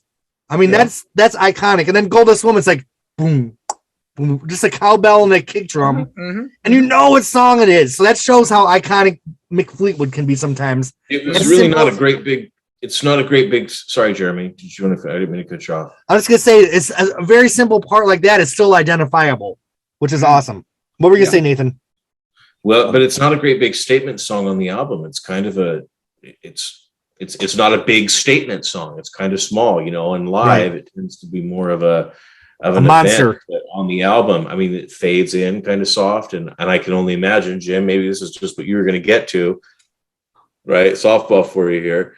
But it's like maybe when you were listening to the album, you might have thought that the album was done, but then all of a sudden you hear the little cowbell and Gold Dust Woman starts because it comes in so it's not a big statement piece on the album, which I think is cool. Yep. It works well, and it hangs with the idea of running in the shadows, which could be an alternate title for that song. All right, Jim. Yes, I remember when I first heard it. You know, I was taking it all in. It ended with Goldust Woman, and I just got up. I really didn't want to ask someone to play it again because it's not my record. And I felt my musical cup was full, and I guess I went on about my business of the day. I just remember just getting up and not really thinking, God, I don't have to play any more music today. I'm full. And that's how I felt, you know, first through Rumours. And the one thing about Mick, he's a great drummer, but he's just a terrific percussionist. All the little accents and stuff. And even when he does these little, I don't know what these little pipes, the little They're like wind chimes? wind They're like wind chimes, chimes, eh? and the big old gong and all this other stuff. You know, I don't think there's anybody like that in rock and He's roll. underrated. Oh yeah. Yeah, I you love, like- never hear him on the list of best drummers, and I'm like, what? No, they don't put Mick in there. I think that Do they? when a drummer, No. you think, gosh, John Bonham. or Neil Peart or someone like that of Rush, and just I feel like they put damn Phil Collins above Mick Fleetwood. which Taylor is Hawkins bullshit. is the best drummer who's ever lived. who? Taylor Is Hawkins. he the one that just passed away? Oh. Yeah, The thing I but, love you is know, Phil Collins. That album by Phil Collins is really love to talk about. Or I was thinking of Huey Lewis in the news. I was trying to do an American Psycho thing, guys. JK, LOL. what I love is I picture Mick Fleetwood doing the opening of Goldust Woman with like the cowbell, like with his eyes so big, like That was the shit, dude. When he hits that, what's that Chinese thing? The gong. When The he hits gong. that- Do you know what has stopped Mick Fleetwood from being known as a world-renowned drummer? The freaking chest vest from World Turning. Oh, yeah, yeah. People are That like, oh, was so sorry. 20 minutes of this, 20 minutes. That's for everyone. Like there are girls in the band, but you're not going to be you're not going to be thought of as a lame-o, you know, a punk ass for liking a band with girls in it because it's so rock and roll because of the vest. okay. All right. Gold Dust Woman. Thumbs up, down, or sideways? I give it 2 thumbs up. It's just, especially the live. Nathan, I'm assuming that you give it a thumbs up. Right. Ran for the restroom. She needs to reinvent Rhiannon, for instance, as a Goldust woman with all the excitement or something really. Or innovative. a little energy, like Yeah. you're all the same, all the same, all the same. You know, whereas there Rhiannon. used to be a 7-8 minute epic like the Fleetwood Mac 1980 album, it's down to like 4 minutes 20. You know, Dream on, dreamer. don't change. Try don't hard. Change, don't Don't change. leave her. All the same name. All the same name. But Goldust, like, and we know she can because with Goldust Woman, she still has that. The magic is still there, as far as I'm concerned. Yeah. Maybe not the same, and maybe not as big. You know, it's different, but it's still there. So I feel like even Dreams, I don't mind. We've heard Dreams 8,000 times, but Yeah. Well, Goldust Woman is a song that she can shout. yeah. Yeah, and And get shout away the other with- songs. Uh, What was that, Alicia? I was agreeing with you. Yeah, Oh, she can kind of hide the fact that she does kind of sing shout certain She's areas. shouty. She's shouty. Yeah. and damn, did anyone hear on the what was the new tour with, what was that tour called with Neil Finn? Anyway, on that tour, there was a version of Goldust where she hits this really high falsetto note in the middle. And it was like wild. I feel like it was almost it might have been at the Tampa show I was at. So if I can find that, I'll put it in the email. But I was like, Oh, how damn, cool. Stevie, we haven't heard that since damn Sorcerer on Trouble in Shangri-La. There's an interesting one with the Bob Welch concert. Oh, yes. It's different, like Ann Wilson and Mick was there. Mick's like following her with it, the little cowbell around the hall. Yeah, she was in a mini skirt without Yeah, her, miniskirt. like- That's one. Yeah, miniskirt. Yeah, Jim. Now that's a good one. so that was an Yeah. unusual one. Jim, My how'd wife- you like the length of the skirt in that one? Yeah. Thumbs up. Okay. Yeah. Too, buddy. Nathan, what'd you give Goldust Woman? You weren't there for the thumbs up or down. Oh, Me? thumbs up. Thumbs up. Okay. I like it when it's a small sort of more running in the shadows, you know. I think that's Running in the shadows. In the Bob Welsh, Widow. Stevie has a little. There's a tear in her. You know, I don't know if it's a sweater or whatever. She says that's a tear in her armpit. Oh, Does she? she's trying to be punk, just like Lindsay during Tusk. Like, I'm gonna be punk and rip my yeah. That's Did you funny. say I never hairy noticed that. armpit? Shit. She had hairy armpits? No, No, she had a tear apparently on her costume. Oh, okay. Sorry. Getting old. Yeah. Yeah, she's not Lourdes Leah. Like All you're right. shattering my illusions of love. Shattered your illusions of hygiene. Okay. Not saying that it's not hygienic if someone wants to have hair. whatever. Okay. Okay. Rumors on a scale of 1 to 10. We're gonna go around the circle. The Phonogenics tradition. I feel like we had a really good discussion, you guys. Okay. In the beginning, I undersold us. I'm like, there's not gonna be anything new. I think we did good. I would have listened to this and enjoyed it as a Stevie fan. Probably more so than some of those more coming at it from an academic angle. Okay, Roland, Rumours, scale of 1 to 10. 10. Steven, 10. Nathan, 10. Alicia, Then Jim, And and of course I give it a 10. This is the first time in Phonogenics history, I think, that everyone gave an album a 10. Who doesn't love Rumors?